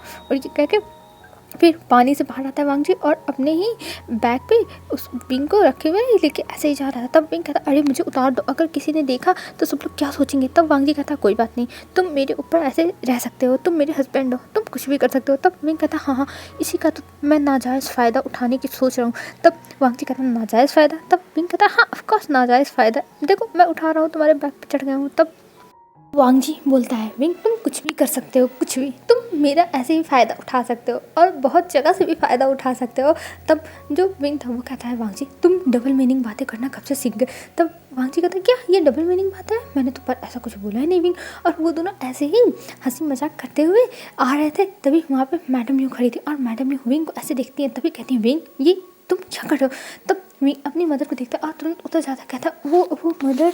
तब मैडम यू कहती है विंग तुम ऐसे कैसे इनके बैग पे चढ़ सकते हो, तुम्हें कुछ पता भी है कि नहीं, तुम ऐसा कैसे कर सकते हो, तुम्हारे जो तौर तरीके थे वो कहाँ गए। तभी जो वांगजी था वो कहता है देखिए मैडम जी आपको इस बात के लिए विंग को बोलने की कोई जरूरत नहीं, मैंने ही कहा था विंग को अपने ऊपर आने के लिए और कुछ नहीं। और ये कह के फिर वो दोनों जाने लगते। तभी मैडम जी कहती और ये तो तुम दोनों ने अपनी हालत क्या बनाई है, तुम दोनों भीग के आ रहे हो। तब विंग कहता है वो मदर हमारे बोट पलट गई थी तो इसलिए हम ऐसे ही हैं। तब मैडम ये कहती है अच्छा ठीक है जाओ चेंज कर लो जल्दी से, नहीं तो ठंडी लग जाएगी। तब विंग कहता है ठीक है और वो दोनों वहाँ से चले जाते हैं अपने रूम में। और रूम में जाने के बाद अब विंग और वांगजी फिर कुछ टाइम तक मतलब अपना चेंज करके वहीं रहते हैं। और वहाँ पे रहते हुए वो लोग बहुत ज़्यादा ही खुश थे, मतलब उनके दिन ऐसे बीतने लगे थे और 2 हफ्ते हो गए थे। और अब जो वांग जी था वो कहता विंग हमें अब चलना चाहिए, और वांग जी ने अपने अंकल को लेटर भी लिख दिया था कि वो विंग को छोड़ के नहीं आएगा, वो विंग को अपने साथ लेके आएगा। विंग उसका हस्बैंड है और विंग को ऐसे नहीं छोड़ सकता है, और ये सारी बातें विंग को पता भी नहीं है। तब इधर हमें कुरैन को दिखाते हैं, जब कुरैन को ये बात पता चलती है वो गुस्सा हो जाता है और वो तुरंत जियान क्लैन में आने के लिए निकल जाते हैं। और जब शिचान को पता चलता है, शिचान खुश हो गए थे, पर अंकल जाके वहाँ पे कोई मुसीबत ना खड़ी कर दे, इसलिए वो भी अंकल के साथ जाने के लिए कहते हैं। पर अंकल मना कर रहे थे, पर शिचान नहीं मानते और कहते हैं मैं भी जाऊँगा अंकल, चाहे जो हो जाए। और ये कह के वो दोनों वहाँ से निकल गए थे। और इधर हमें दिखाते हैं जियान क्लैन में वांग जी को पता ही नहीं था, वांग जी को, कि यहाँ पे लैन कुरैन आ रहे हैं। और वो लोग तो रोज़ की तरह बहुत ज़्यादा खुश थे, और आज कमल के फूल तोड़े जा रहे थे और विंग उन्हें तोड़ रहा था। उसे बहुत अच्छे लगते थे यहाँ पे ऐसे काम करना एक आम इंसान की तरह। तभी वहाँ पे एक लड़का आता है और वो सबको बताता है कि यहाँ पे लैन क्लैन से कुछ लोग आए हैं। और जब विंग और वांग जी सुनते हैं कि लैन क्लैन से कुछ लोग आए हैं, ये सुन के वो लोग थोड़ा शॉक हो जाते हैं, क्योंकि इस बारे में वांग जी और विंग को कुछ नहीं पता था। पर अब कोई आया है तो जाके देखना पड़ेगा ही। तब वो लोग वहाँ से निकल जाते हैं जाके देखने के लिए, और जब वहाँ पर जाके देखते हैं तब वहाँ पर कुरैन आए हुए थे और शिचान आए हुए थे। और उनको देख के जो वांग जी था वो कहता सोचता ये लोग यहाँ पे। तब जो वांग जी था वो जाता और कहता गग्गा। तब जो शिचान थे वो उसे चुप रहने का इशारा करते। तभी जो कुरैन थे उनके सामने जो लैन शिचान थे वो आ जाते हैं और कहते हैं अंकल अब हमें चलना चाहिए मिस्टर जियान से मिलने के लिए। तब जो कुरैन थे वो कहते हैं नहीं मैं नहीं जाऊँगा, मैं यहीं पर रहूँगा। और वांग जी चलो मेरे साथ, हम यहाँ पे 1 मिनट भी नहीं रुकेंगे। तब वांग जी कहता है अंकल क्या हो गया, आप ऐसे बिहेव क्यों कर रहे हैं। तब अंकल कहते हैं कुछ नहीं, बस चलो यहाँ से, मुझे यहाँ पे तुम्हें छोड़ना ही नहीं चाहिए था, सब मेरी गलती है। और ये कह के कुरैन लेके जाने लगते हैं वांग जी को। तभी वहाँ पे जो फैमियान थे वो आ जाते हैं और फैमियान देखते हैं, कहते कुरैन तुम यहाँ पे और यहाँ से क्यों जा रहे हो, और तुमने मुझे बताया भी नहीं कि तुम आ रहे हो। तब जो कुरैन थे वो कहते हैं देखो मुझे तुमसे कोई भी मतलब नहीं है, मैं अपने नेफ्यू को लेके जा रहा हूँ और मैं विंग को यहाँ पे छोड़ के जा रहा हूँ, मैं विंग को अपने साथ लेके नहीं जाऊँगा।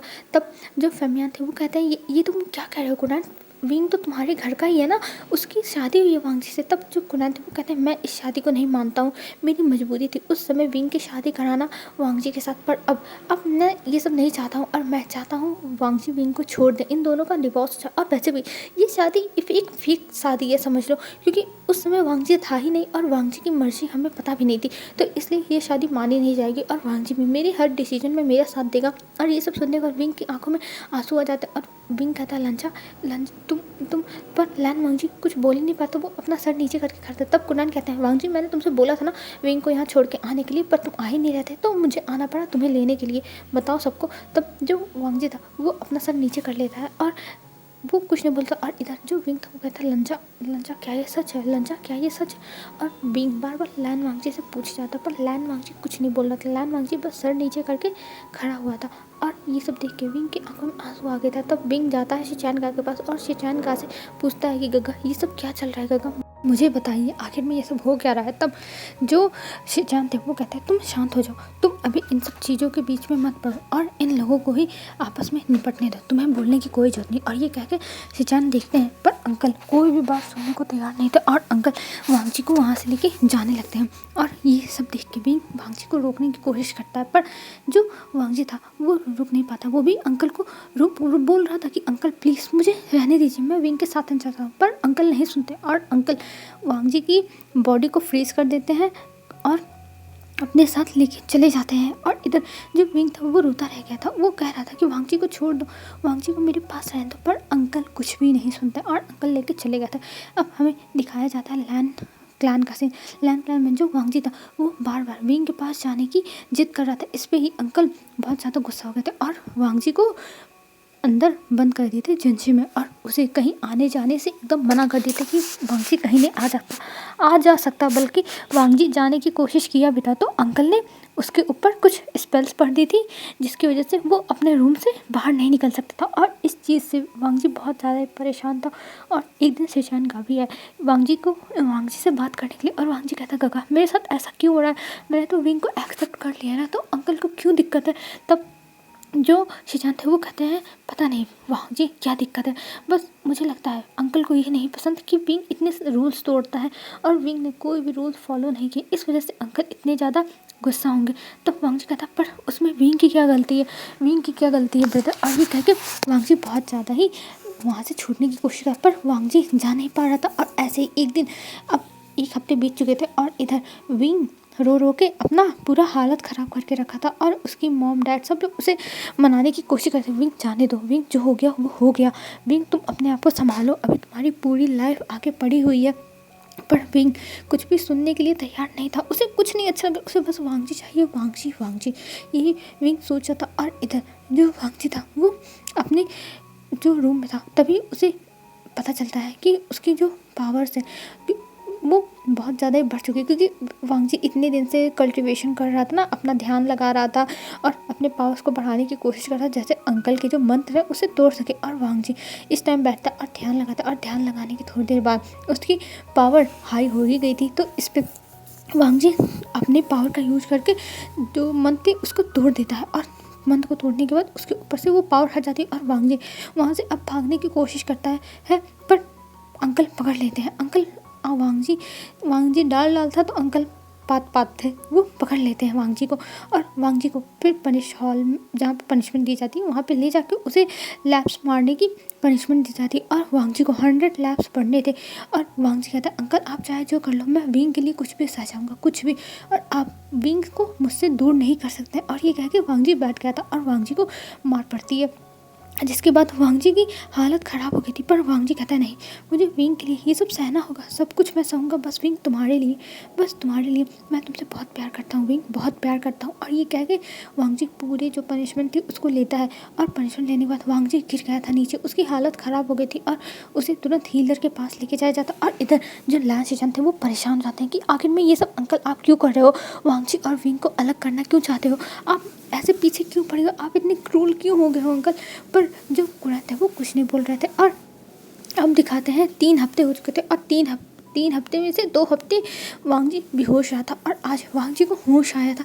और वांग जी अपने गग्गा से कहता है गग्गा, तब शिजान कहते हैं वांग जी मेरे भाई ये तुमने अपनी क्या हालत बना ली। तो वांग जी कहता है गग्गा मैं कुछ नहीं कर सकता, कुछ भी नहीं कर सकता, मुझे अब मरना है, मैं विंग के बिना नहीं जी सकता गग्गा। तभी वहाँ पे अंकल आते हैं, और अंकल जब वांग जी की ऐसी हालत देखते तो उन्हें भी दुख लगता है, उन्हें बहुत ज़्यादा ही बुरा लग रहा था, और वो वांग जी के पास आते हैं और वांग जी से कहते हैं वांग जी मुझे माफ़ कर दो, जो भी मैंने तुम्हारे साथ किया, मुझे अपनी गलती रियलाइज़ हो रही है कि मैंने कितनी बड़ी गलती की है वांग जी, मुझे माफ़ कर दो। तब वांग जी कहता है अंकल अंकल प्लीज़ आप मुझे विंग से दूर मत करिए अंकल, अंकल मैं विंग के बिना नहीं रह पाऊँगा अंकल, प्लीज़ अंकल मुझे विंग से दूर मत करिए अंकल प्लीज़। तो जो कुरैन थे वो देखते हैं वांग जी को और शाय करते हैं और कहते हैं वांग जी तुम मुझे माफ़ कर दो, सब की सब मेरी गलती है, मैंने ऐसा क्यों किया, मुझे पछतावा हो रहा है, मुझे माफ़ कर दो वांग जी, ये सारी की सारी गलती मेरी थी, मुझे तुम्हारे ऊपर इतना ज़्यादा प्रेशर नहीं देनी चाहिए था, और अगर तुम विंग के साथ खुश थे तो मुझे भी उसको एक्सेप्ट कर लेना चाहिए था, पर सारी की सारी गलती मेरी है कि मैंने ये सब एक्सेप्ट नहीं किया, और मैंने ये सोचा कि तुम्हें विंग से दूर कर देता हूँ, तुम्हें अलग कर देता हूँ, मुझे माफ़ कर दो वांग जी, मुझे माफ़ कर दो। तब वांग जी अपने अंकल का हाथ पकड़ लेता और कहता अंकल मुझे माफ़ कर दीजिए, बस आप मुझसे विंग को वापस मत लीजिए, मुझसे विंग को दूर मत करिए अंकल, बस मैं यही चाहता हूँ प्लीज़ अंकल प्लीज़। तब जो कुनान थे वो कहते हैं कोई बात नहीं वांग जी, मैं खुद विंग से बात करूँगा तुम्हारे लिए, और तुम्हारी शादी फिर से विंग से करवाऊँगा। तब वांग जी कहता है क्या क्या सच में अंकल। तब कुनान कहते हैं हाँ वांग जी मैंने सोच लिया, तुम्हारी शादी मैं विंग से करवा दूँगा, और तुम और विंग हमेशा खुश रहना, बस जो मैंने गलतियाँ की है उसके लिए मुझे माफ़ कर देना, इतने दिनों से तुम्हें होश नहीं आया था, तुम होश में नहीं थे, वो सब देख के मुझे बहुत दुख हुआ, तुम्हारे माँ बाप ने मुझसे कहा था तुम्हारा ध्यान रखने के लिए, पर मैंने क्या किया, मैंने अपने चक्कर में तुम्हें इतना पनिश किया, तुम्हें इतनी चोट पहुँचाई, मुझे माफ़ कर दो वांग जी, मुझे माफ़ कर दो। तब जो वांग जी था वो कहता अंकल आपको माफ़ी मांगने की कोई जरूरत नहीं। और अभी जो वांग जी था वो अपने पेट के बल लेटा हुआ था, उसके पीठ पे बहुत ज़्यादा ही निशानें थी, वो अभी ठीक नहीं हुई थी। तब जो अंकल थे वो कहते हैं मैं विंग से खुद बात करूँगा। तब जो वांग जी था वो कहता है हाँ ठीक है अंकल। तब जो कुनैन शिजान थे वो कहते हैं पहले वांग जी को ठीक हो जाने दीजिए तब हम जाएंगे। तब जो कुनैन थे वो कहते हैं ठीक है पहले वांग जी तुम ठीक हो जाओ फिर हम जाएंगे विंग के पास विंग से मिलने के लिए। और ये कह के कुरैन वहाँ से चले जाते हैं। और इधर वांग जी अब खुश हो गया था और इधर जो विंग था उसकी हालत ख़राब थी, वो बस रोए जा रहा था कि विंग ने उसे छोड़ दिया। वो रूम में रहने लगा था, वो किसी से बातें नहीं करता था। और ये सब देख के मैडम यू, फेमियान और जियान चैन को बहुत बुरा लगता था कि वांग जी विंग के साथ ऐसा कैसे कर सकता है। उसने एक लेटर भी नहीं भेजा विंग के लिए। वांग जी ऐसा कैसे हो सकता है, वांग जी तो विंग से प्यार करता था ना, तो वांग जी ऐसा कैसे कर दिया। सबको यही नहीं समझ में आया था और सबको बहुत ज़्यादा ही बुरा लग रहा था विंग के लिए कि विंग की लाइफ में खुशियाँ भी आई तो ऐसे आई फिर चली भी गई। ये किसी को भी अच्छा नहीं लगा था, किसी को बर्दाश्त नहीं हो रहा था विंग के लिए। और इधर में दिखाते हैं अब 1 महीने हो चुके थे और 1 महीना पूरा लग गया था वांग जी को रिकवर होने में। और 1.5 महीने लगभग हो चुके थे, 1.5 महीने से ऊपर ही हो गया था वांग जी और विंग को अलग हुए। और आज लैन क्लैन से बहुत अच्छे से गिफ्ट्स पैक होके जा रही थी और ढेर सारे जो डिसिपल्स थे वो लैन, वांग जी, शिचैन और जो कुनैन है सब लोग जा रहे थे तैयार होके। और ये सब लोग देखते हैं। हाँ, लैन क्लैन वाले दिखावा नहीं करते हैं, लेकिन आज बहुत ज़्यादा ही दिखावा लग रहा था सबको कि लैन क्लैन वाले इतने सारे गिफ्ट्स लेके आखिर में कहाँ जा रहे हैं। इतनी तो गिफ्ट्स वो लोग शादी में भी नहीं लेके जाते हैं, पर आज कहीं जा रहे थे। और वांग जी बहुत खुश था विंग से मिलने के लिए। वांग जी बहुत ज़्यादा ही उतावला था और वो सोचा था विंग से मेरी शादी होगी, विंग से मेरी शादी होगी। और ये कहते हुए वो अपने मन में बहुत खुश था। और शिचैन भी वांग जी की खुशी देख पा रहे थे कि वांग जी कितना ज़्यादा खुश है। और अब दिखाते हैं कि वांग जी पहुंच चुका था जो जियान क्लैन है वहाँ पे। और जब वहाँ पे पहुँचता है तब फेमियान के पास बातें जाती हैं कि मतलब एक डिसिबल जाके बताता है कि लैन क्लैन के कुछ लोग आए हुए हैं जो नदी के किनारे खड़े होकर हमारा इंतज़ार कर रहे हैं। और ये जब सुनते हैं फेमियान तो वो चौंक जाते हैं कि आखिर में लैन क्लैन वाले इतने दिनों बाद आखिर में यहाँ क्यों आए हैं। उन्होंने तो उनकी बेटी को छोड़ दिया था ना, तो यहाँ पे क्यों आए। और ये सोचते हो वो तुरंत वहाँ से जाने लगते। और मैडम यू तो बहुत गुस्से में थे, उन्होंने अपनी GDR निकाल ली थी और उन्होंने कहा आज मैं उन लोगों को छोड़ूंगी नहीं। वो लोग फिर से आने की हिम्मत कैसे कर सकते हैं। तब जो फेमियान थे वो कहते हैं यू तुम शांत हो जाओ, तुम ऐसे छोटी छोटी बातों पर गुस्सा मत हुआ करो, पहले हमें जाके देखने दो कि आखिर में लैन क्लैन वाले क्यों आए हैं, क्यों यहाँ पे फिर आए हैं। मुझे तो लगता है कोई बड़ी बात होगी तभी यहाँ पे आए। और ये कह के फेमियान, मैडम यू, जियान चैन सब लोग जाते हैं, बस विंग नहीं जाता। विंग अपने रूम में ही था और विंग को बताया भी नहीं गया था। और इधर जो सब लोग थे जियान फैमिली वो पहुंच जाती और वहाँ पे देखती है कि वहाँ पे लैन, वांग जी और शिचैन और कुनैन सब लोग खड़े हुए हैं। और उनके पीछे ढेर सारे डिसिपल्स हैं जो गिफ्ट्स लेके खड़े हुए हैं, मतलब उनके पास कुछ उपहार है ये सब देखने। और वो लोग कहते हैं वो करते हुए कि आप लोग यहाँ पे क्यों आए, अब आपको क्या चाहिए हमसे। तब कुनैन उनके सामने जाते हैं और उनको वो करते हुए माफ़ी मांगते हैं और कहते हैं मुझे माफ़ कर दीजिए, सारी की सारी गलती हमारी है, सब कुछ हमने ही किया, हमें माफ़ कर दीजिए। और हम अपने जो वांग जी वाइफ है उसे लेने आए हैं और हम लेके जाएंगे विंग को अपने साथ। तब जो मैडम में थी वो कहती है पहले तो आप छोड़ के गए थे और अब लेने आ गए, हाँ यहाँ क्या चल रहा है, ये कोई मजाक चल रहा है। तब जो कुनैन थे वो माफ़ी मांगते हैं और कहते हैं हमें माफ़ कर दीजिए, मैं मानता हूँ ये सारी की सारी गलती मेरी है, पर आप मेरी एक छोटी सी गलती मान के माफ़ कर दीजिए और हम विंग को लेने आ गए ना, प्लीज़ आप हमें विंग को दे दीजिए। तब मैडम यूँ कहती हैं अच्छा हम विंग को दे दें, पर आप लोगों ने जो किया वो उसका क्या। तब जो कुनैन थे वो कहते हैं आप चाहें तो मैं आपके पैरों पे गिर के माफ़ी मांगता हूँ, बस आप विंग को दे दीजिए। और तभी लैन वांग जी सामने आता है और कहता है आंटी यू मुझे माफ़ कर दीजिए जो भी मैंने किया, पर प्लीज़ आप विंग से मुझे मिलने दीजिए, मैं विंग से खुद बात करूँगा। और मैं तब जो मैडम थी वो कहती हैं हाँ तुम बात करोगे, तुम यहाँ से जाने के बाद एक खत नहीं लिखा तुमने, विंग को कुछ बताया नहीं, पता है विंग कितना डिप्रेस है।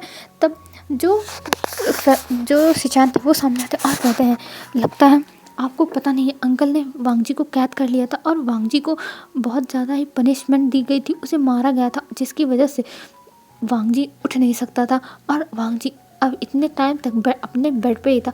और फिर जैसे वांग जी ठीक हुआ वैसे ही हम आ गए विंग को लेने के लिए, प्लीज़ आप हमारी बातें समझिए और हमें विंग से मिलने दीजिए। तब मैडम यू आखिर में विंग को इतना उदास देखती थी, तब मैडम यू कहती है ठीक है मैं विंग को आपसे मिलने दूँगी। और ये कह के वो उन्हें अंदर आने के लिए कहती है और फिर लेके जाती है लोटस पियर में अपने महल में। और वहाँ पे जाने के बाद जब वांग जी पूछता है विंग कहाँ है, तब मैडम यू बताती है वो अपने रूम में। तब वांग जी कहता है आप विंग को मत बुलाइए, मैं जाके विंग से खुद मिलूँगा। और ये कहने के बाद वांग जी तुरंत जाता है विंग के रूम के साइड। और विंग के रूम के साइड जाने के बाद वो विंग के रूम पे नॉक करता है, पर विंग अंदर से कुछ नहीं बोलता। तभी जो वांग जी था वो कुछ तेज तेज से नॉक करने लगता है।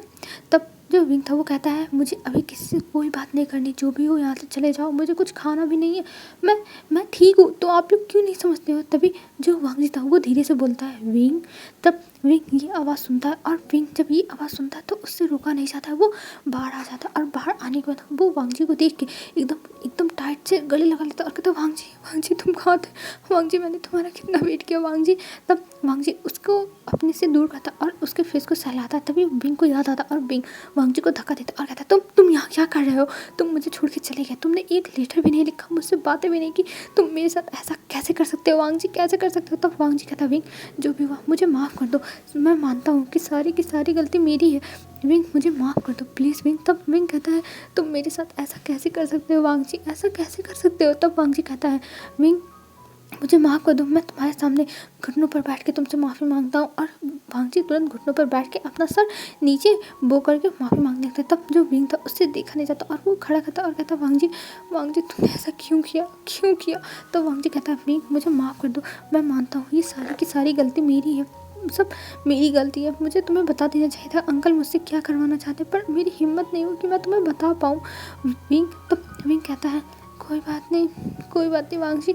और ये कह के विंग वांगजी को किस करने लगता है और दोनों एक दूसरे को कुछ टाइम तक किस करते हैं। और फिर वांगजी विंग से दूर होता है। जब विंग की सांसें फूलने लगी थी तब वांगजी विंग का हाथ पकड़ता और कहता है विंग मुझे तुमसे कुछ कहना है। तब विंग कहता है क्या कहना है तुमको। तब वांगजी कहता है विंग तुम मेरी बात मानोगे ना। तब विंग कहता है पहले वांगजी बताओ तो तुम्हें क्या कहना है। तब वांगजी कहता है विंग मैं तुमसे शादी करना चाहता हूँ, फिर से मैं तुमसे शादी करूँगा, क्या तुम मुझसे शादी करोगे। तब विंग ये सुनता है तो उसकी आंखों में आंसू आ जाते हैं और वो कहता है हाँ मैं तुमसे शादी करूँगा। और ये कह के वो वांगजी को गले लगा लेता और वांगजी विंग को एकदम टाइट से गले लगा लेता और दोनों अब बहुत ज़्यादा ही खुश थे, बहुत ज़्यादा खुश हो गए थे। दोनों की खुशी का ठिकाना ही नहीं था और दोनों कुछ टाइम तक एक दूसरे को गले लगा के रखते हैं। और इधर से हमें सीन कट करके सीधा दिखाया जाता है इनकी वेडिंग डे का सीन। आज वांगजी और विंग की वेडिंग हो रही थी और वांगजी और विंग दोनों बहुत ज़्यादा खुश थे, बहुत ज़्यादा।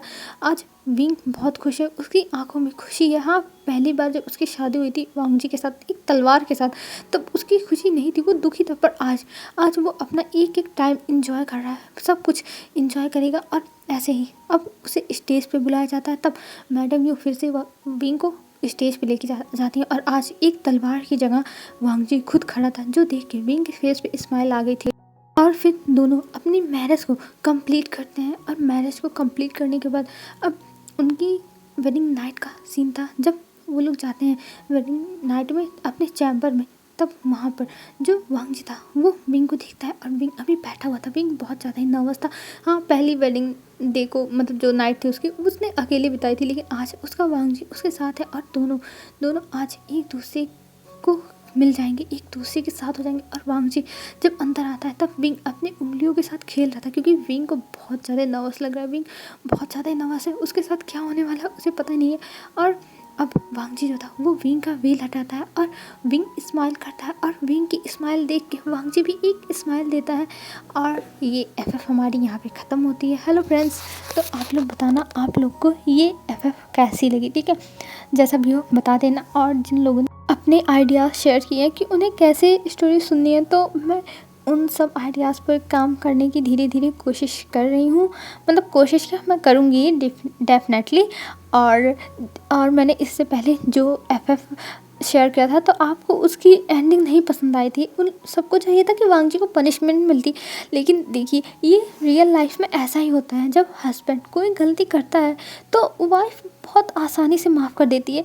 तो बस मैंने यही थोड़ा सा रियल लाइफ का थोड़ा सा डाल दिया था, क्योंकि हम फैन फिक्शन वर्ड में दिखा सकते हैं कि वो पनिशमेंट दे दिया, मतलब उसने वो जितना टॉर्चर हुआ है उसका पनिशमेंट उसने अपने हस्बैंड को दिया। पर रियल लाइफ में कभी कभी ऐसा होता है कि कोई वाइफ अपने हस्बैंड को पनिश करे, और कुछ केस में जो वाइफ रहती है वो अपने हस्बैंड को पनिश नहीं करती है, वो माफ़ करके आगे बढ़ने का सोचती है कि हाँ उसका हस्बैंड अब सुधर गया तो उसे माफ़ कर ही देना चाहिए। तो ऐसे मैंने डाल दिया था। अब मुझे नहीं लगा था कि आप लोग को पसंद नहीं आएगी, पर मैंने ऐसे ही कर दिया। अब यार इसको एक फ़ैन फिक्शन की तरह लेना, जिनको ना पसंद आया हो कोई बात नहीं। मुझे अच्छा लगा कि आप लोगों ने अपने ओपिनियंस दिए, आप लोग को मतलब कहाँ पे अच्छा नहीं लगा, कैसा लगा, तो इसके लिए थैंक यू। और ये स्टोरी जैसी लगेगी मुझे कमेंट सेक्शन में ज़रूर बताना, ठीक है। तो आज के लिए बस इतना ही फ्रेंड्स, बाय बाय फ्रेंड्स, फिर मिलते हैं एक न्यू स्टोरी में। तब तक आप लोग अच्छे से रहना, अपना ध्यान रखना, बाय बाय।